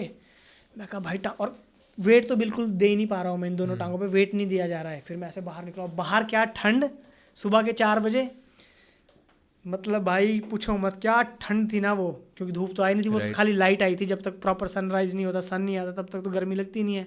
4 बजे तो हल्की सी लाइट आई थी, हमने क्या सोचा जैसे ही लाइट आएगी चलना स्टार्ट करेंगे। हम दोनों बड़ी मुश्किल से बाहर निकले, 2 मिनट में दोबारा से गुफा के अंदर। बाहर इतनी ज़्यादा ठंड थी कि पूछो मत, हवा चल रही थी साथ में, इतने कांपने लग गए हम, कांपने। वापस हम गुफा में चले गए अंदर। मैं कहा भाई जब तक धूप नहीं आती तब तक हम मूव नहीं कर सकते। तो अब मनाली की तरफ चले जाते हैं। मनाली में हो गया जी ऐसा, सुबह हो गई, ये बैक एंड वाली स्टोरी जो लड़का हाँ जो लड़का, अब मेरे कजिन वगैरह वहाँ पे परेशान, उन्होंने कर दिया, जो हमारे और लोकल दोस्त थे सोलांग वैली वगैरह को, सोलांग वैली से थे, उनको फ़ोन कर दिया कि ऐसे रिकी वगैरह क्लाइंब करने गए थे और वो उन्होंने बोला था वापस आ जाएंगे, वो पूरी रात वापस भी नहीं आया। और यहाँ तो इतना मौसम ख़राब था, पूरी रात ऊपर तो बहुत बुरी हालत होगी, ना उनके पास टेंट था ना कुछ था। तो उन्होंने रेस्क्यू टीम वगैरह के लिए फ़ोन कर दिया, वहाँ मनाली की जो लोकल रेस्क्यू टीम है उनको फ़ोन कर दिया था कि भैया ऐसे ऐसे बंदे गए थे और वो आए नहीं और हमारे को हेलीकॉप्टर चाहिए। बंदों का तो भूल ही जाओ ना, बंदे कब यहाँ से पहले तैयार होंगे, वो कब ब्यास कुंड पहुँचेंगे, कब वो टेंटू गली चढ़ेंगे, कब वो हमारे को ढूंढेंगे। तो बंदों का तो छोड़ दो कि अगर बंदों को ज़िंदा बचाना है तो मेरी कज़न था जो, उसने बोला कि हमारे को हेलीकॉप्टर चाहिए और हेली रेस्क्यू चाहिए, हेलीकॉप्टर से बंदे जाएंगे और उनको ढूंढ के वापस लेके आएंगे। पता किया उनको हेलीकॉप्टर नहीं मिल रहा है। पूरे सुबह वो 6 बजे से लगे है, पूरे हिमाचल में जहाँ जहाँ पॉसिबल था, उत्तराखंड वगैरह सब जगह ट्राई किया, हेलीकॉप्टर ही नहीं मिल रहा है। लास्ट में जाके पता नहीं दिल्ली की कहाँ से एक हेलीकॉप्टर का जुगाड़ हुआ, तो उसने मांगे थे उस टाइम पे 2 लाख रुपए कि वो यहाँ से आएगा, खाली एक राउंड मारेगा, मिले तो ठीक है, नहीं तो फिर, और वो भी आपको 1 लाख एडवांस डालना पड़ेगा, वो तभी उड़ेगा और कन्फर्मेशन दो। तो वो रेडी थे पैसा देने के लिए कि ठीक है। हम उन्होंने अपना टाइम रखा था लास्ट, मेरे कज़न वगैरह ने, और रेस्क्यू टीम जो हमारे दोस्त वगैरह थे वो आगे हमारे को ढूंढने के लिए मनाली से चल पड़े, वो पैदल ब्यास कुंड की तरफ को, बाई चांस हो सकता है वो लोग आ रहे होंगे, नीचे आ रहे हो या कुछ भी हो, तो हम जाते। एक टीम चलेगी वहाँ, तो सचिन वगैरह जो मेरा कज़न था उन्होंने टाइमिंग रखी कि अगर 2 बजे तक उनका पता नहीं चलता है तो आज हम रिस्क नहीं ले सकते, क्योंकि अगर मौसम बिगड़ा तो आज तो मौसम भी अच्छा है, फिर हेलीकॉप्टर नहीं मिलेगा। तो उन्होंने बोला कि हम 2 बजे अगर वो नहीं आते तो आप हेलीकॉप्टर भेज दीजिए वहाँ से। तो 2 बजे की उन्होंने टाइमिंग रखी थी कि अगर 2 बजे बंदे मिले तो ठीक है, वरना हेलीकॉप्टर उड़ेगा, पैसा हम देंगे, कोई दिक्कत नहीं है। मेरे एक सवाल रखिए भाई, हेलीकॉप्टर वाला जो रेस्क्यू है वो गवर्नमेंट ने नहीं दिया? गवर्नमेंट का कोई रोल ही नहीं है ना इसमें, देखो ये क्योंकि प्राइवेट एक्सपीडिशन थी। इवन आज के टाइम में भी अगर आपको हेली रेस्क्यू करना है तो कोई नहीं, वो गवर्नमेंट की तरफ से होता है, बट उसके लिए फिर आपको काफ़ी अप्रोच हो गया, सारा पॉलिटिकल कनेक्शन होना। वैसे तो यानी कि कोई भी कहीं ट्रैकिंग में फंस गया, फ़ोन करें हाँ जी हेलीकॉप्टर भेजो, कोई वैसी सर्विस नहीं है कि वो अगर फंस जाए। ऐसा कुछ प्रोफेशनल स्पेशलाइजेशन नहीं है कि जो स्पेशल हेली रेस्क्यू है कि जो एडवेंचर के लिए बना हो। ठीक है। तो वो बहुत दिक्कत आ रही थी उस पर, चलो एटलीस्ट उनको हेली के लिए अप्रोच मिल गई थी कि हम उड़ा देंगे। तो 2 बजे का उन्होंने टाइम रखा था कि अगर 2 बजे तक कोई न्यूज़ नहीं आती है तो हम हेली भेज देंगे। बाकी जो हमारे दोस्त वगैरह थे वो तो निकल ही चुके थे वहाँ से। तो अब आगे जी हमारे पास ऊपर अपने वाले स्टोरी पे, बड़ी मुश्किल से 2 घंटे और हमने काटे अंदर। अब तो ठंड भी लग गई है क्योंकि थोड़ा बाहर निकले, बाहर से ठंड लेके दोबारा हमारा कुकड़ू बना है, अंदर हाथ मल रहे हैं, ऊपर से टांगे नहीं चल रही, टांगे मल रहे। फिर मैंने अपना थोड़ा टांगे रब करना स्टार्ट किया। फिर मेरे को रोना आ गया क्योंकि फिर रियलाइज़ हुआ ना कि यार हमने अभी जाना कहाँ है, अभी तो एनर्जी नहीं है। पहले तो हम एक दूसरे की शक्ल देख के डर गए क्योंकि रात को तो अंधेरे में कुछ पता नहीं चला। सुबह जैसे ही उजाला हुआ जब मैंने उसकी शक्ल देखी, मैं कहा भाई तेरे को क्या होगा, पूरी स्किन उसकी यहाँ से ऐसे जैसे सांप की नहीं निकलती है, पहली बार हमने फर्स्ट टाइम वो देखा। नाक पूरा छिल गया है, होंठ पूरे, स्किन वो डिहाइड्रेशन की वजह से पूरा वो लिप्स फट चुके हैं, आंखें, पूरा मतलब चेहरा बिगड़ चुका है। मैं उसकी शक्ल देखा, तेरे को क्या हो गया, बोलो आपकी स्किन भी ऐसी होगी, पूरा फेस ऐसा हो गया है। मैं कहा यार ये तो पंगा हो गया। मैं कहा ना हमारे पास पानी है, पानी भी नहीं ना खाने को, और पूरी रात से पानी नहीं पिया है ना कुछ खाया है। फिर मैं ये याद कर रहा हूँ कि अभी हमारे को जाना कहाँ से टेंट टू पास पहुँचना है, फिर बियासकुल। मैं कहा भाई इतना दूर कैसे जाएंगे, हमारे अंदर तो एनर्जी भी नहीं है, ना खाने को है ना पीने को है, और चला भी नहीं जा रहा है। फिर रोता रहा, मैं तो अपने में रो रहा हूँ। मैं कहा भगवान अब क्या करें, हम कैसे ज़िंदा बचेंगे। फिर मैंने नेगी जो दोस्त है, मैं कहा देख भाई ज़िंदा बचना है तो एक ही ऑप्शन है कि आज हमारे पास अच्छा है, भगवान ने अच्छा, और वो लाइफ का ऐसा था कि भगवान ने उस दिन क्लियर वेदर दिया। अगर गलती से उस दिन भी स्ट्रॉम होता या वेदर ख़राब होता ना तो आज हम आपके बीच नहीं होते। वो क्लियर बोल रहा हूँ मैं। वो किस्मत अच्छी थी कि नेक्स्ट डे का जो वेदर था वो बिल्कुल ब्लू स्काई था। वो बहुत रेयरली होता है, अदरवाइज माउंटेन्स पे एक दिन मौसम खराब तो 2 दिन 3 दिन होता ही है। तो अगर बाई चांस वो अगले दिन भी ख़राब हुआ था ना तो हेली रेस्क्यू आना था क्योंकि ख़राब मौसम में हेलीकॉप्टर भी नहीं उड़ता, ना हम तक कोई बंदे पहुँच रहे थे, ना हम बंदे तक पहुँच पाने थे उस वेदर में। डेफिनेटली। तो वो भगवान का अच्छा था कि उस दिन वेदर बिल्कुल क्लियर था। मैंने नेगी को बोला देख नेगी, मैं अगर ज़िंदा बचना है बेशक रेंगना पड़े, पर रेंगते रेंगते भी हमारे को एक बार टेंट टू पास पहुंचना है। क्योंकि टेंट टू पास पे क्या है कि नेटवर्क भी आता है, और वहाँ से क्या है कि फिर सीधा बंदा नीचे स्लाइड भी कर सकता है। क्योंकि टेंट टू पास पहुँच गए ना तो वहाँ से बंदा सीधा स्लाइड करके सिर्फ नीचे उतरना है। फिर तो मैं कहा हम बर्फ़ पे लेट जाएंगे और सीधा ब्यासकुंड पहुँच जाएंगे। फिर ब्यासकुंड पहुँच गए तो वहाँ तो फिर भेड़ बकरी वाले बचा ही लेंगे। तो मतलब मेन गोल ये रखती है कि जैसे ना कैसे चाहे रेंगते हुए हमारे को टेंट टू पास पहुंचना है। बट वो टेंट टू पास भी कितना है कि पूरा पहले तो देखो अभी जो हमने गलत किया है 2 घंटे वो कवर करना है, उसके बाद एक्चुअल रास्ते पे चढ़ाई चढ़ते चढ़ते टेंट टू पास पहुंचना है। मैं कहा भाई नेगी ज़िंदा तो जाना है। मैं कहा यहाँ से देख ले, आज ही मौका है। मैं कहा हमारे पास जब तक वेदर अच्छा है, और वेदर बिगड़ा तो मैं कहा मर गए हम। और रास्ते में जो लेक आती है मैं कहा वहाँ पहुँचने का टारगेट रखते हैं पहला। वहाँ पे क्या है कि हमारे को पानी मिल जाएगा, पानी पियेंगे, फिर वहाँ से आगे चलेंगे। प्यास से बुरी हालत हुई है, मतलब सोचो ना पिछले दिन से पानी नहीं पिया है, ना कुछ खाया है, ना एनर्जी है। मैं कहा ठीक है नेगी। वो तैयार हो गए कि बस चलते हैं। बाहर निकले, हम खड़े नहीं हो, पहले याद है मेरे को आधा पौना घंटा तो हम ऐसे ही चले हैं बर्फ़ में, और फ्रेश बर्फ़ पड़ी है, पूरा हाथ पाँव बर्फ़ में धंस रहे हैं नीचे, बुरी हालत हो रही है आधे घंटे तक। फिर जब थोड़ी टांगे गर्म हुई तब जाके हम खड़े हुए, फिर हमने स्टेप देना स्टार्ट किया है। तो 2 स्टेप 4 स्टेप करते करते मतलब हम कोई 7:30 बजे निकलना स्टार्ट कर दिया था हमने। 7:30 8:30 9:30 10 बजे तक हम चलते रहे। जैसे ना कैसे हम एक बार लेक के पास पहुंच गए।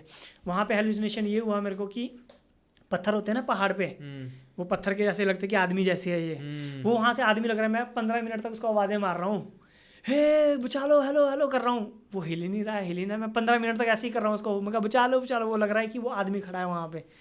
एनर्जी की वजह से इतने हेलुसिनेशन स्टार्ट हो गए वहाँ पे, क्योंकि एनर्जी भी नहीं है। तो मेरे को लग रहा है कि वो बंदे खड़े हैं वहाँ पे, वो हाथ हिला रहे हैं वहाँ से। मैं भी यहाँ से हाथ हिला रहा हूँ 15 मिनट तक। फिर जब कोई रिस्पॉन्स नहीं, तब मेरे को दोबारा से रियलाइज़ हो रहा है यार मैं क्या कर रहा हूँ, ये हेलुसिनेशन हो रहे हैं। मैं कहा भागो यहाँ से जल्दी। और इस समय नेगी भाई क्या कर रहे थे? नेगी मेरे से पीछे, हमारे बीच एक टाइम पे कम से कम 100 मीटर का 200 मीटर का गैप हो गया था। लास्ट में एक जगह वो बैठ ही गया। फिर वो आ ही नहीं रहा है यार। फिर अकेले छोड़ के फिर नहीं जा सकते। फिर उसका वेट कर रहा हूँ मैं वहाँ पे। फिर मैं झील के पास पहुँचा। जब वहाँ पे पानी पिया है ना यार, फिर जाके थोड़ा उसके बाद भी वहाँ से टेंटू के लिए 2 घंटे और लगते हैं। वहाँ पे बहुत हमने पानी पिया। उससे पहले बर्फ़ खा के हमने किया। तो बर्फ़ खाने से क्या होता है कि और ज़्यादा आपको प्यास भी लगती है और वो अच्छी भी नहीं होती है। शरीर के लिए। तो उससे पहले तो खानी पड़ रही थी मजबूरी से, पूरा गला होठ होता ना वाइट हो गए थे पूरे, हमारे छिलके निकल रहे थे। बर्फ़ अब जो दिख रहा था उस टाइम तो बंदा खा रहा था बर्फ़, खाते खाते हमने पूरा अपने आप को वो कर दिया था। जैसे ही झील के पास पहुँचे वहाँ थोड़ा मुँह मार भी धोया, और गर्मी इतनी थी, अरे फिर अगले दिन तो पूरा ब्लू स्काई, पूरी बर्फ़ चमक रही है, गर्मी से जल रहे हैं हम पूरा। आंखों चश्मे भी नहीं होंगे? चश्मे नहीं होते हैं तो फिर तो मर गए थे हम, तब तो हो गया था काम। तो रात को हुआ कोल्ड बर्न, जो ठंड से चमड़ी जलती, अगले दिन जली वो गर्मी से। तो हमारी जो स्किन थी ना, तो जब बंदों ने नीचे देखी ना हमारी, डर गए थे बंदे शक्ल देख के। अच्छा, कोल्ड बर्न भी होता है, मुझे पता नहीं था। कोल्ड बर्न होता है ना, कोल्ड बर्न होता है और ये सन बर्न होता है। होता है, ओके। तो ये दोनों बहुत डेंजरस होते हैं। तो जैसे ही हम झील के पास पहुँचे, मैं कहा नेगी चल एक टास्क तो पूरा हो गया। मैं कहा बस जैसे ना कैसे एक बार 10 to पास पहुँच जाए। मैं कहा भाई, फिर मैं उसको साथ में लेके, और 10 to पास के लिए पूरा चढ़ाई चढ़ना पड़ता है ऊपर। तो जैसे ना कैसे हम कोई 1-1:15 बजे 10 to पास पहुँचे। वहाँ पे मैं ऐसा जोर जोर के रो रहा हूँ, पूरा खुल के रो रहा हूँ मैं वहाँ पे, भगवान बचा लिया तूने, भगवान बचा लिया, दूसरी बार नहीं करूँगा ऐसा वैसा। ठीक खुश हो गए मतलब। फिर तो वहाँ पे अब आ रहे थे नीचे वाली स्टोरी पे। तो नीचे से टीम, जो मेरे यार दोस्त पहुँच गए बिल्कुल वहाँ पे 10 to पास की गली में नीचे ब्यासकुंड में। ओके। और वहाँ से ठीक उसी दिन एक टीम आ रही थी हनुमान टिब्बा क्लाइंब करने, इंस्ट्रक्टर की, BMC के जो इंस्ट्रक्टर है ना अभिमास के, वो, और वो मेरे इंस्ट्रक्टर थे बेसिक कोर्स में। तो अब उनको नहीं पता कि क्या सीन चला वहाँ पे। जब मेरे दोस्त वगैरह पहुँचे, उन्होंने उस टीम को बोला कि सर आप लोग कहाँ जा रहे हो? बोलो हम तो हनुमान टिब्बा जा रहे हैं। बोलो जी ऐसे ऐसे 2 बंदे गए थे कल हनुमान टिब्बा क्लाइंब करने, वो वापस नहीं आए। अगर आपको कोई न्यूज़ मिले तो ऊपर आपके पास सिग्नल आएगा 10 to पास में, वहाँ से एक बार इन्फॉर्म कर देना, अदरवाइज़ हमने हेलीकॉप्टर भेज रहे हैं। मैंने बोला ठीक है, कौन गए थे? फिर उन्होंने बोला कि ऐसे ऐसे रिकी कर, बस। तो वो तो मेरे इंस्ट्रक्टर थे अभी उसमें, अभी वहाँ से BMC आपके रोप इंस्ट्रक्टर थे? एक रोप इंस्ट्रक्टर था, बाकी इंस्टीट्यूट के इंस्ट्रक्टर थे। अब हमारे को तो कुछ पता ही नहीं है ऊपर क्या चाहिए, हम तो ऊपर अपना खुशी मना रहे हैं कि यार हम तो जिंदा बच गए, भगवान भोलेनाथ बचा लिया तूने। नेगी चल, मैं कहा अब तो स्लाइड करते हुए जाएंगे यहाँ से नीचे। बस थोड़ा सा उतरे थे हम, नीचे से दिख रहे 4-5 बंदे ऊपर को चढ़ते, वो वही इंस्टीट्यूट वाले इंस्ट्रक्टर आ रहे थे। फिर उनको देख के और खुशी मिल गई, ओ मैं कहा बंदे आ रहे हैं नीचे से यार, मैं कहीं इनसे कुछ खाने पीने को लेंगे। मैं कहीं इनसे नीचे पहुँचे, मैं कहा शक्लें तो जानी पहचानी लग रही है। उस टाइम कोई ऐसा नहीं क्या आ रहे तो क्या हो गया, जा रहे होंगे। जैसे ही पहुँचे उन्होंने बोला कि यार तुमने पूरा मनाली परेशान कर दिया है, यहाँ पे पूरा रेस्क्यू टीम ढूंढ रही है तुम्हारे को, ऐसा वैसा। क्या हो गया? हमारे को कुछ याद ही नहीं किया यार, हम कहीं लॉस्ट भी हुए और पीछे हमारे बंदे भी है जो हमारी फिक्र कर, हमारे को कोई दिमाग में, हमारे को ये कि हम जिंदा बच गए। फिर मेरे को रियलाइज, ओहो यार हमारा तो दोस्त था यहाँ पे, वो पूरी रात उसने बोल दिया हो गया मनाली में कि ओ जब आप 10 to पास पहुंचे आपको ये भी नहीं याद था कि नीचे एक बंदा छूट गया था? नीचे बंदा कुछ नहीं याद है, कि बस ये याद है कि हम जिंदा बच गए। फिर मेरे को रियलाइज हुआ कि जब उन्होंने बोला ना कि यार तुम्हारे लिए तो रेस्क्यू टीम आने वाली थी, ऐसा है वैसा है। अच्छा, मैं कहा यार हम तो भटक गए थे, हम तो मरने से बचे हैं, यहाँ तो सच में रेस्क्यू चला हुआ है हमारा। फिर नीचे पहुँचे, फिर उन्होंने फ़ोन कर दिया नीचे जो हमारे दोस्त की बंदे सेफ़ हैं, वापस आ रहे हैं। उन्होंने शक्लें देखी ना हमारी इंस्ट्रक्टर, तुम जिंदा कैसे बच गए? हम तो ये सोच रहे थे कि डेड बॉडी मिलेगी तुम्हारी ऊपर, इतना तक बोला था उन्होंने। क्योंकि बंदा इमेजिन नहीं कर सकता जिस तरीके की मनाली में बारिश हुई थी और जिस तरह का स्टॉर्म मनाली में था, बंदों ने सोचा ऊपर डेड बॉडी मिलेगी बंदों की। तो वो बंदे ढूंढने नहीं, हम वो उन्होंने खुद बोला था कि हम तो ये सोच रहे थे कि ऊपर बंदों की डेड बॉडी मिलेगी, तुम बच गए, चलो जाओ वापस, नीचे बंदे वेट कर रहे हैं। फिर हमारे जो दोस्त वगैरह थे, कम से कम 10-12 लोग आए थे वहाँ पे, उन्होंने हमारे को देखा तो वो देख के परेशान हो गए। शक्लें जो हमारी थी ना, माथे से लेकर यहाँ से नाक नोक पूरा चमड़ी ऐसी लटक रही थी, होंठ फटे थे पूरे। फिर वहाँ पे हमारे को सीधा लेके गए, मनाली हॉस्पिटल लेके गए, वहाँ पे हमारा चेकअप वगैरह किया। फिर हेलीकॉप्टर बच गया क्योंकि टाइम पे उन्होंने फ़ोन कर दिया नीचे की बंदे सेफ़ है, मिल गए, नहीं तो वो हो जाना था। तो फिर उस पीक से जो है मेरे को कि लगाव भी और डेंजरस भी सीखने को ही मिला। तो वहाँ से मेरे को ये रियलाइज़ हुआ कि कभी भी माउंटेन को अंडर एस्टिमेट मत करो। आप सोचो ना कितनी गलतियाँ की हमने, एक तो हमारे को पता नहीं है रूट का, हमारे को पता नहीं है टाइमिंग का, हमारे को पता नहीं है, हमने सीधा क्या किया बस कि हाँ चलो। उस टाइम पे हमारे पास टेंट होता, स्लीपिंग बैग होता, क्या था, चलो भटक भी गई, लेट भी हो गई, टेंट लगाया, अपना नाइट काटी, आराम से सो गया, अगले दिन वापस आ जाने थे। बट हमारे पास गियर्स ही नहीं है। तो माउंटेन्स में वहीं से मेरे को ये सीखा कि आपके पास कभी, इवन आप छोटे माउंटेन पे जा रहे हो या बड़े माउंटेन पे जा रहे हो, प्रॉपर तैयारी से जाओ, क्योंकि माउंटेन पे कब क्या हो जाए और आपके पास गियर्स ही नहीं है। अगर आपकी सिचुएशन बचने वाली भी होगी तब भी नहीं आप बच पाओगे। अगर आपके पास गियर्स ही अच्छा नहीं है, आपके पास अच्छे कपड़े नहीं है, अच्छा गियर्स नहीं है, तो आप गए ना। फिर अगर उस टाइम पे अच्छे गियर्स होते, अच्छे कपड़े होते, टेंट्स होता, तो हमें तो चलो मौका। और दूसरी बात ये कि हम थोड़े स्ट्रॉन्ग थे, बिकॉज हम तो माउंटेन्स पे ही पैदा हुए, बचपन से हमारा इंड्योरेंस थी, तो हम उस तरीके से थोड़ा सर्वाइव कर गए। हमारी जगह पे कोई और लोग होते ना, बहुत कम चांस है कि वो लोग बच पाते। एक तो माइंड सेट हमारा स्ट्रांग था, फिजिकली हम स्ट्रांग थे, थोड़ा सा होता है ना कि जो पहाड़ी बंदे होते हैं उनमें थोड़ा सा होता है, वो किन्नौर से था, तो उस वजह से हम मानते हैं। और दूसरा ये कि हमारे को भगवान ने एक चांस दिया, माउंटेन्स ने एक चांस दिया आगे जाके कि चलो हमें कुछ और अचीव करना है, बट एक सही वे में। तो कभी भी माउंटेन को मतलब चैलेंज मत करो। उसके बाद से मैं बहुत रिस्पेक्ट भी करता हूँ माउंटेन्स की। वहीं से मेरा पूरा जो है लाइफ चेंज हुआ कि बहुत रिस्पेक्ट मेरी माउंटेन के लिए बढ़ गई। उससे पहले क्या कि घमंड होता ना कि अपने आप पे घमंड था, माउंटेन्स को तो हम बोलते थे कि कुछ क्या है यार, ट्रैकिंग हमने इतनी की है, इतनी बर्फ़ में हम गए, हमने ऐसा किया है वैसा किया है। बट जब वहाँ से मैं ज़िंदा बच के आया, तब से मेरे लिए माउंटेन्स के लिए ऐसा हो गया कि माउंटेन से बड़ा कुछ नहीं है, क्योंकि वहाँ से माउंटेन्स ने हमारे को ज़िंदा बचाया। तो अब हमें माउंटेन की रिस्पेक्ट करनी चाहिए, उसको जो है वो है। अब आपका रिश्ता कैसा है पहाड़ों के साथ? अब सब कुछ पहाड़ी। अब आप यकीन नहीं मानोगे तो 365 डेज में से 200 डेज प्रॉपर जो हम माउंटेन्स पे ही होते हैं। अगर एक महीने में मतलब ये 20 दिन हम माउंटेन्स पे ही मिलेंगे आपको, 20 दिन। तो ये हमारा रिकॉर्ड है कि अब तो सारा देखो, मैंने स्कूलिंग की अपनी गवर्नमेंट स्कूल से +2 से, उसके बाद जितना भी सीखा ट्रैवल, एक्सप्लोर और माउंटेन्स से ही सीखा है सारा। जितना भी लाइफ एक्सपीरियंस से लेकर सब कुछ माउंटेन ने ही सिखाया है। तो आज की डेट में तो सब कुछ ही माउंटेन से आज के टाइम में कमा भी रहे हैं माउंटेन से, और ख़ुद भी चढ़ रहे हैं, एक्सप्लोर कर रहे हैं। और गोल यही है कि अपने हिमाचल को, अपने इंडियन माउंटेनिंग को जितना हो सके प्रमोट करें, क्योंकि आज के टाइम में जिस तरीके से ग्रो हो रहा है, माउंटेनिंग कम्युनिटी ग्रो हो रही है, बहुत अच्छी बात है। बट हम चाहते हैं कि लोग इंडिया में आए, क्लाइम करें, क्योंकि हमारे पास यार बहुत माउंटेन्स हैं इंडिया में। आप हिमाचल की बात करो, लद्दाख की बात करो, उत्तराखंड की बात करो, कितने माउंटेन्स हैं। फिर भी लोग इंटरनेशनली क्लाइम करने जा रहे हैं, कोई नेपाल जा रहा है, और नेपाल इज़ वेरी एक्सपेंसिव। आप देखते हो कि लोग इतना पैसा खर्च करके वहाँ जा रहे हैं। उतना पैसा आप इंडिया में दोगे तो 10 माउंटेन चढ़ जाओगे आप, राइट। और वो भी आप अपनी सेटिस्फेक्शन के साथ कि यार इतने अच्छे माउंटेन्स हैं। तो हमारा तो अभी उसी पे काम चल रहा है कि जितना हो सके हम आप खुद से एक्सप्लोर करेंगे, और लोगों को भी इस बारे में बताएंगे कि आप इंडिया आओ, हिमाचल आओ, लद्दाख आओ, क्लाइम करो, इतनी अच्छी अपॉर्चुनिटीज़ है यहाँ पे, और इवन कम रेट में, तो आप कर सकते हो। ऐसी कौन सी, अच्छा मेरे को 3 सवाल आ रहे हैं कि भाई चलो ठीक है, पहले मैं इससे स्टार्ट करता हूँ। एक तो बहुत हैवी स्टोरीज थी, मतलब जो जब आप बता रहे थे ना, तो यूजुअली क्या होता है जब हम बात करते हैं किसी से, तो एक ना बैक ऑफ द हेड में रहता है कि अच्छा ठीक है ये पूछ सकते हैं, ये पूछ सकते हैं। I was into the stories, मतलब मैं जैसे अगर आप 2 लोग उस इग्नू में थे तो तीसरा मैं अभी वहाँ पे था, तो मैं देख पा रहा हूँ कि क्या सिचुएशन रही होगी, क्योंकि अगर मैं नहीं गया होता तो मैं शायद कनेक्ट नहीं कर पाता। मैं गया हूँ, देखा है, वो बहुत हॉरिफाइंग होता है। जब हम BMC में थे, जहाँ पे बकरताज में जब कैंप लगता है, तो एक रात को शायद चिकन देते हैं खाने को, है ना? तो जब चिकन धोना होता है वो टिफिन, तो वो उसी समय जम जाता है, इतना वहाँ पे वो होता है। तो देखो माउंटेन्स बहुत चैलेंजिंग भी है, ब्यूटीफुल भी है। अगर आप एक अच्छे वे में करते हो तो बहुत मज़ा आता है, आपको काफ़ी कुछ सीखने को मिलता है। देखो तो अभी तो जितना भी हमारा एक्सपीरियंस रहा मेरे माउंटेन से ही रहा है। और जैसे कि मैंने बताया कि मैंने कभी कोई गाइड नहीं हायर किया, ना कभी हमने शेरपा हायर किया, हमने खुद से ही रूट ओपन किए, खुद से ही सीखा है।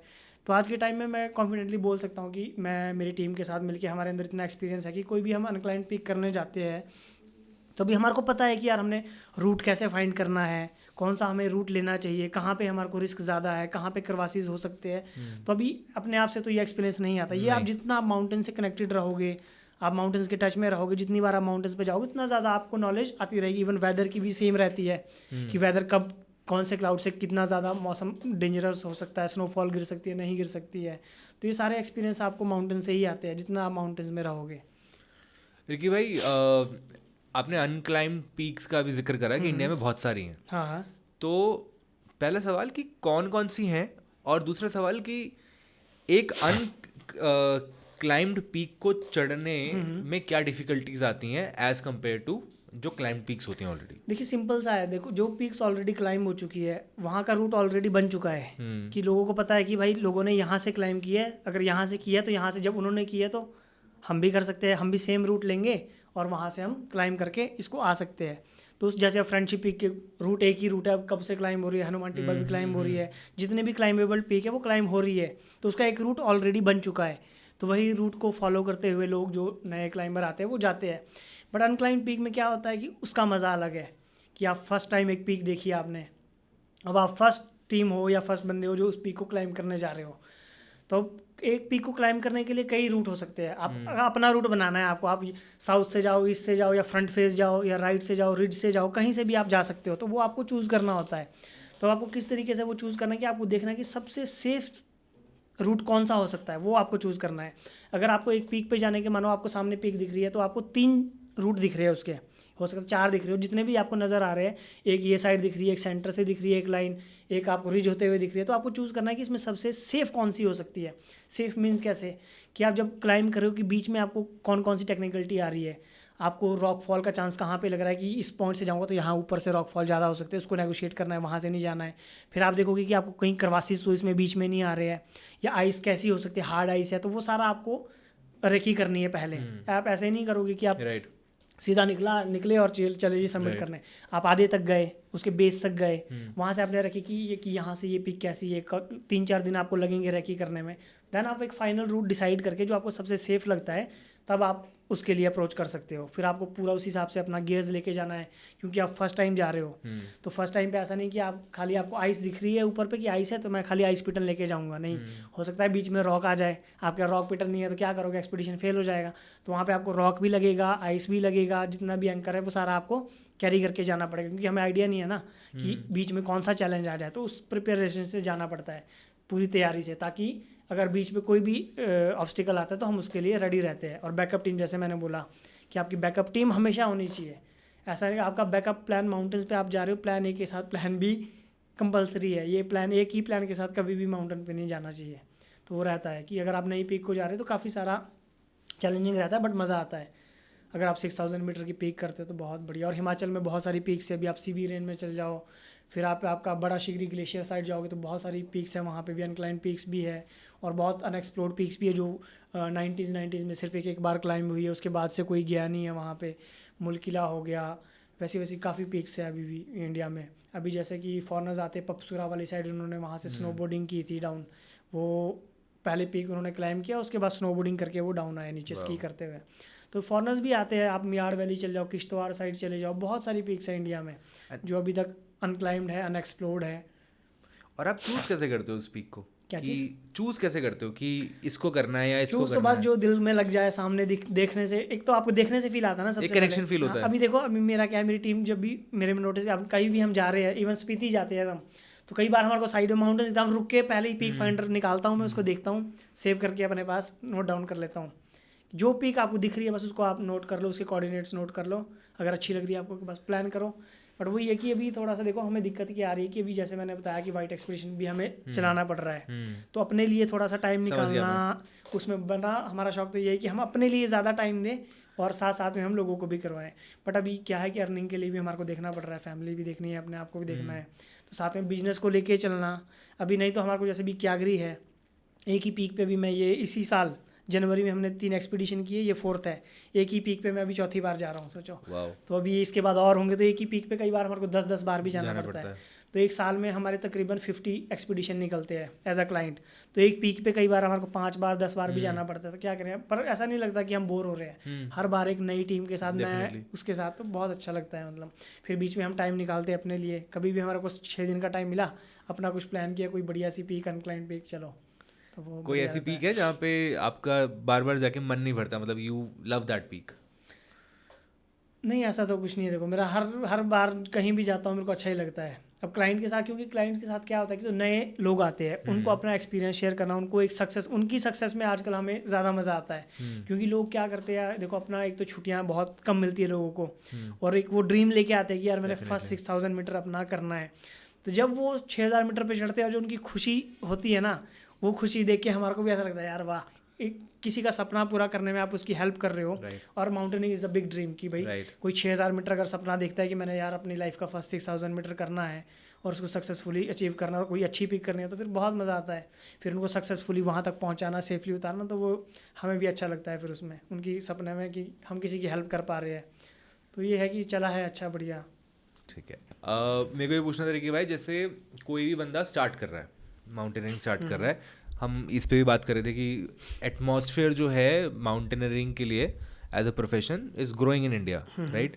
तो प्रैक्टिकल स्टेप्स क्या होंगे किसी इंसान को अगर करना है, जैसे मुझे अगर आज करना है, तो what are the practical steps जो फॉलो करके मैं अपनी जर्नी शुरू कर सकता हूँ, और शुरुआती ऐसी कौन सी पीक्स हैं जिनसे मैं अपनी जर्नी पे आगे बढ़ सकता हूँ? देखो, तो अगर आप बात कर रहे हो कि खाली पर्सनल की, राइट, पर्सनल की, not a company, right, personal आपको पर्सनल माउंटेनियर, हाँ जी हाँ जी। ठीक है। अगर आप सोच रहे हो कि आपको पर्सनल माउंटेनियर बनना है तो सबसे पहले तो आपको अपना फिजिकल फिटनेस, क्या अगर आप उस चीज़ के लिए रेडी हो या नहीं हो। सबसे पहले अगर आपको पता ही नहीं है कि मेरी बॉडी उस चीज़ के लिए रेडी है कि नहीं है, क्योंकि क्या होता है स्टार्टिंग में बंदे शौक में तो जाते हैं, एक पिक करने के बाद फिर बंदे कई बार कान भी पकड़ लेते हैं कि यार ये मेरे बस का नहीं है, क्योंकि आइडिया नहीं होता ना मतलब कितना टायर्डनेस है, उसके बाद दोबारा से जाना, कंटिन्यू क्लाइंब करना।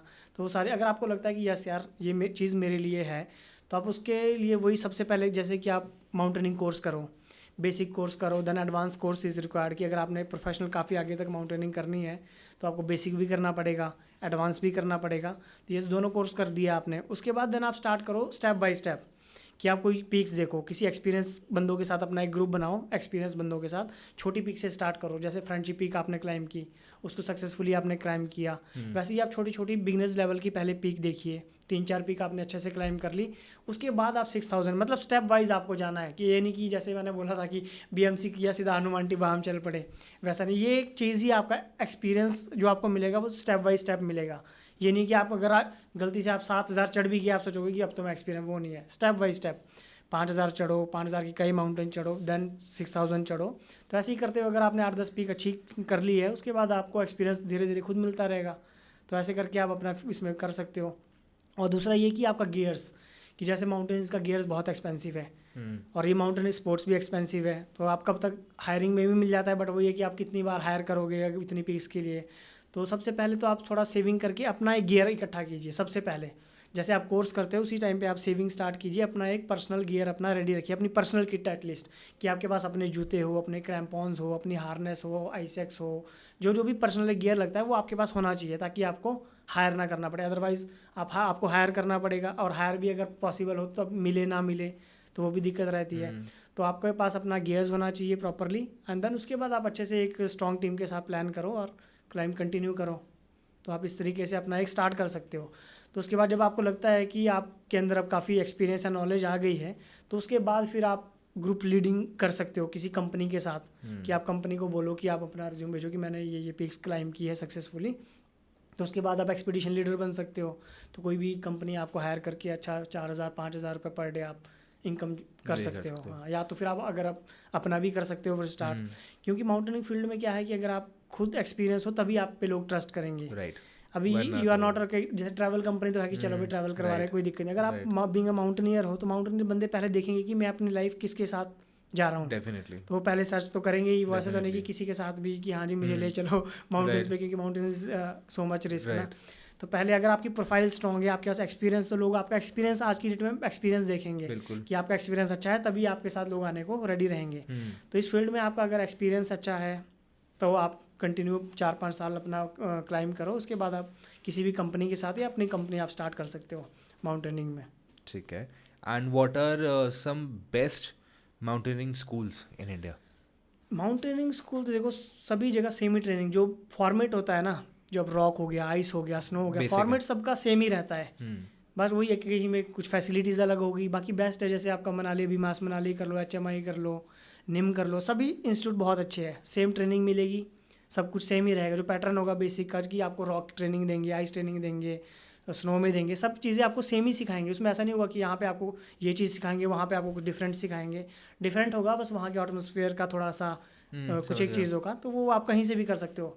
तो बाकी इसमें कोई भी वैसा नहीं है कि ये वाला बेस्ट है आप वहाँ से करो, किसी से भी जहाँ से आपको इजीली पड़ रहा है, आपके बजट के हिसाब से देखिए। अगर आप कोई हिमाचल से है तो वो मनाली उनको नज़दीक पड़ता है तो मनाली से कर सकते हैं, कोई सिक्किम से है तो वो सिक्किम में कीजिए, उत्तराखंड वाले उत्तराखंड से कीजिए। तो कहीं से भी जहाँ से आपको सूटेबल पड़ रहा है वहाँ से कर सकते हैं, जहाँ से सूटेबल, जहाँ पे अवेलेबल और आपको सीट्स मिल रही है। और आपके अभी मानो कोई मुंबई से आ रहा है तो वो उसको जौन सा नज़दीक पड़ेगा, मनाली नज़दीक पड़ा तो मनाली से कर ले। क्योंकि मेरे टाइम पे जो मैंने देखा था तो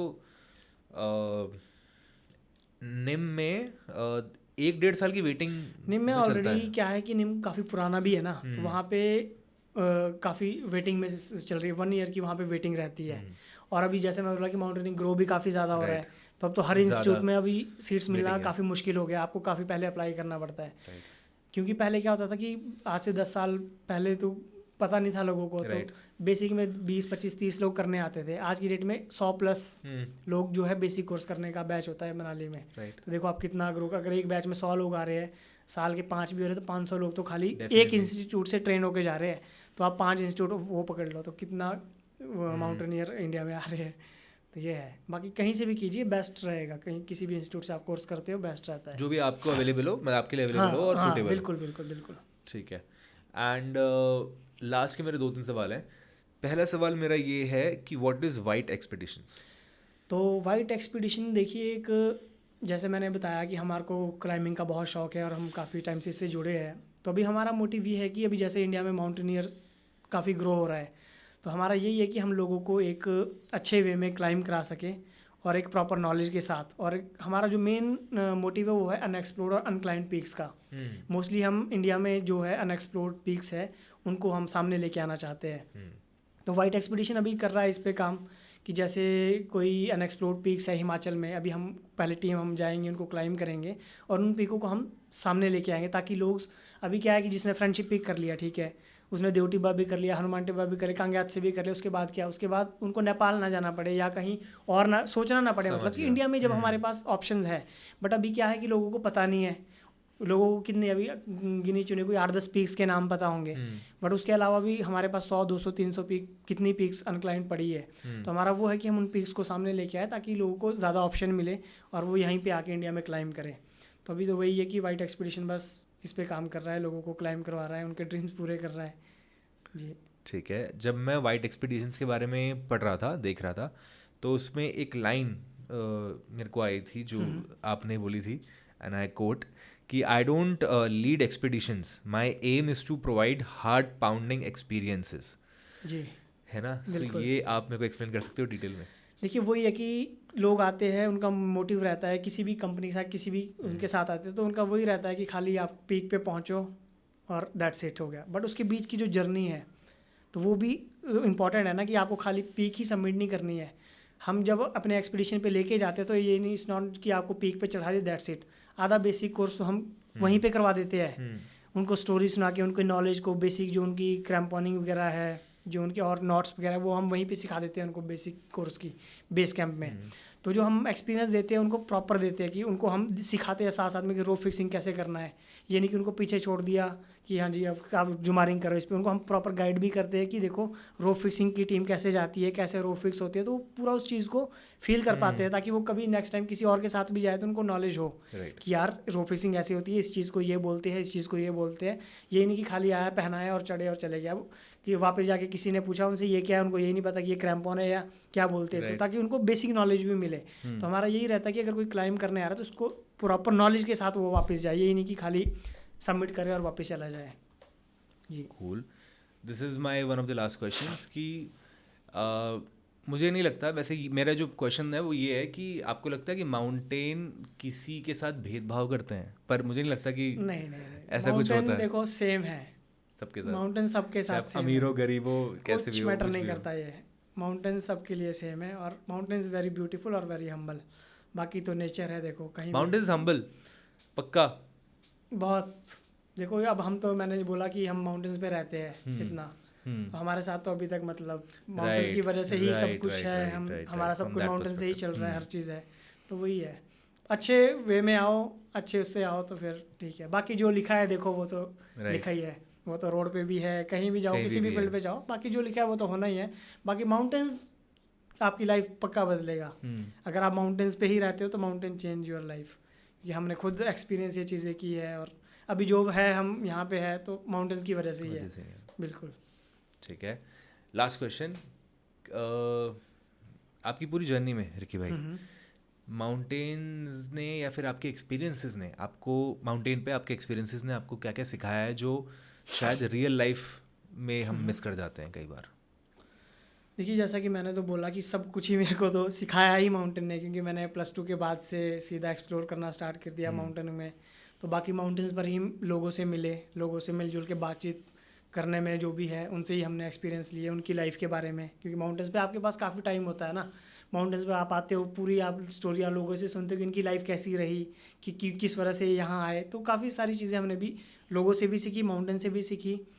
तो ऐसा कुछ स्पेशल तो ऐसा कुछ नहीं है कि, बट यही है कि जो भी है माउंटेन की वजह से ही है। नहीं, पर मेरा ये सवाल था कि कई बार हम लाइफ में छोटी छोटी चीज़ों को इग्नोर कर देते हैं, जैसे सुबह होना, राइट।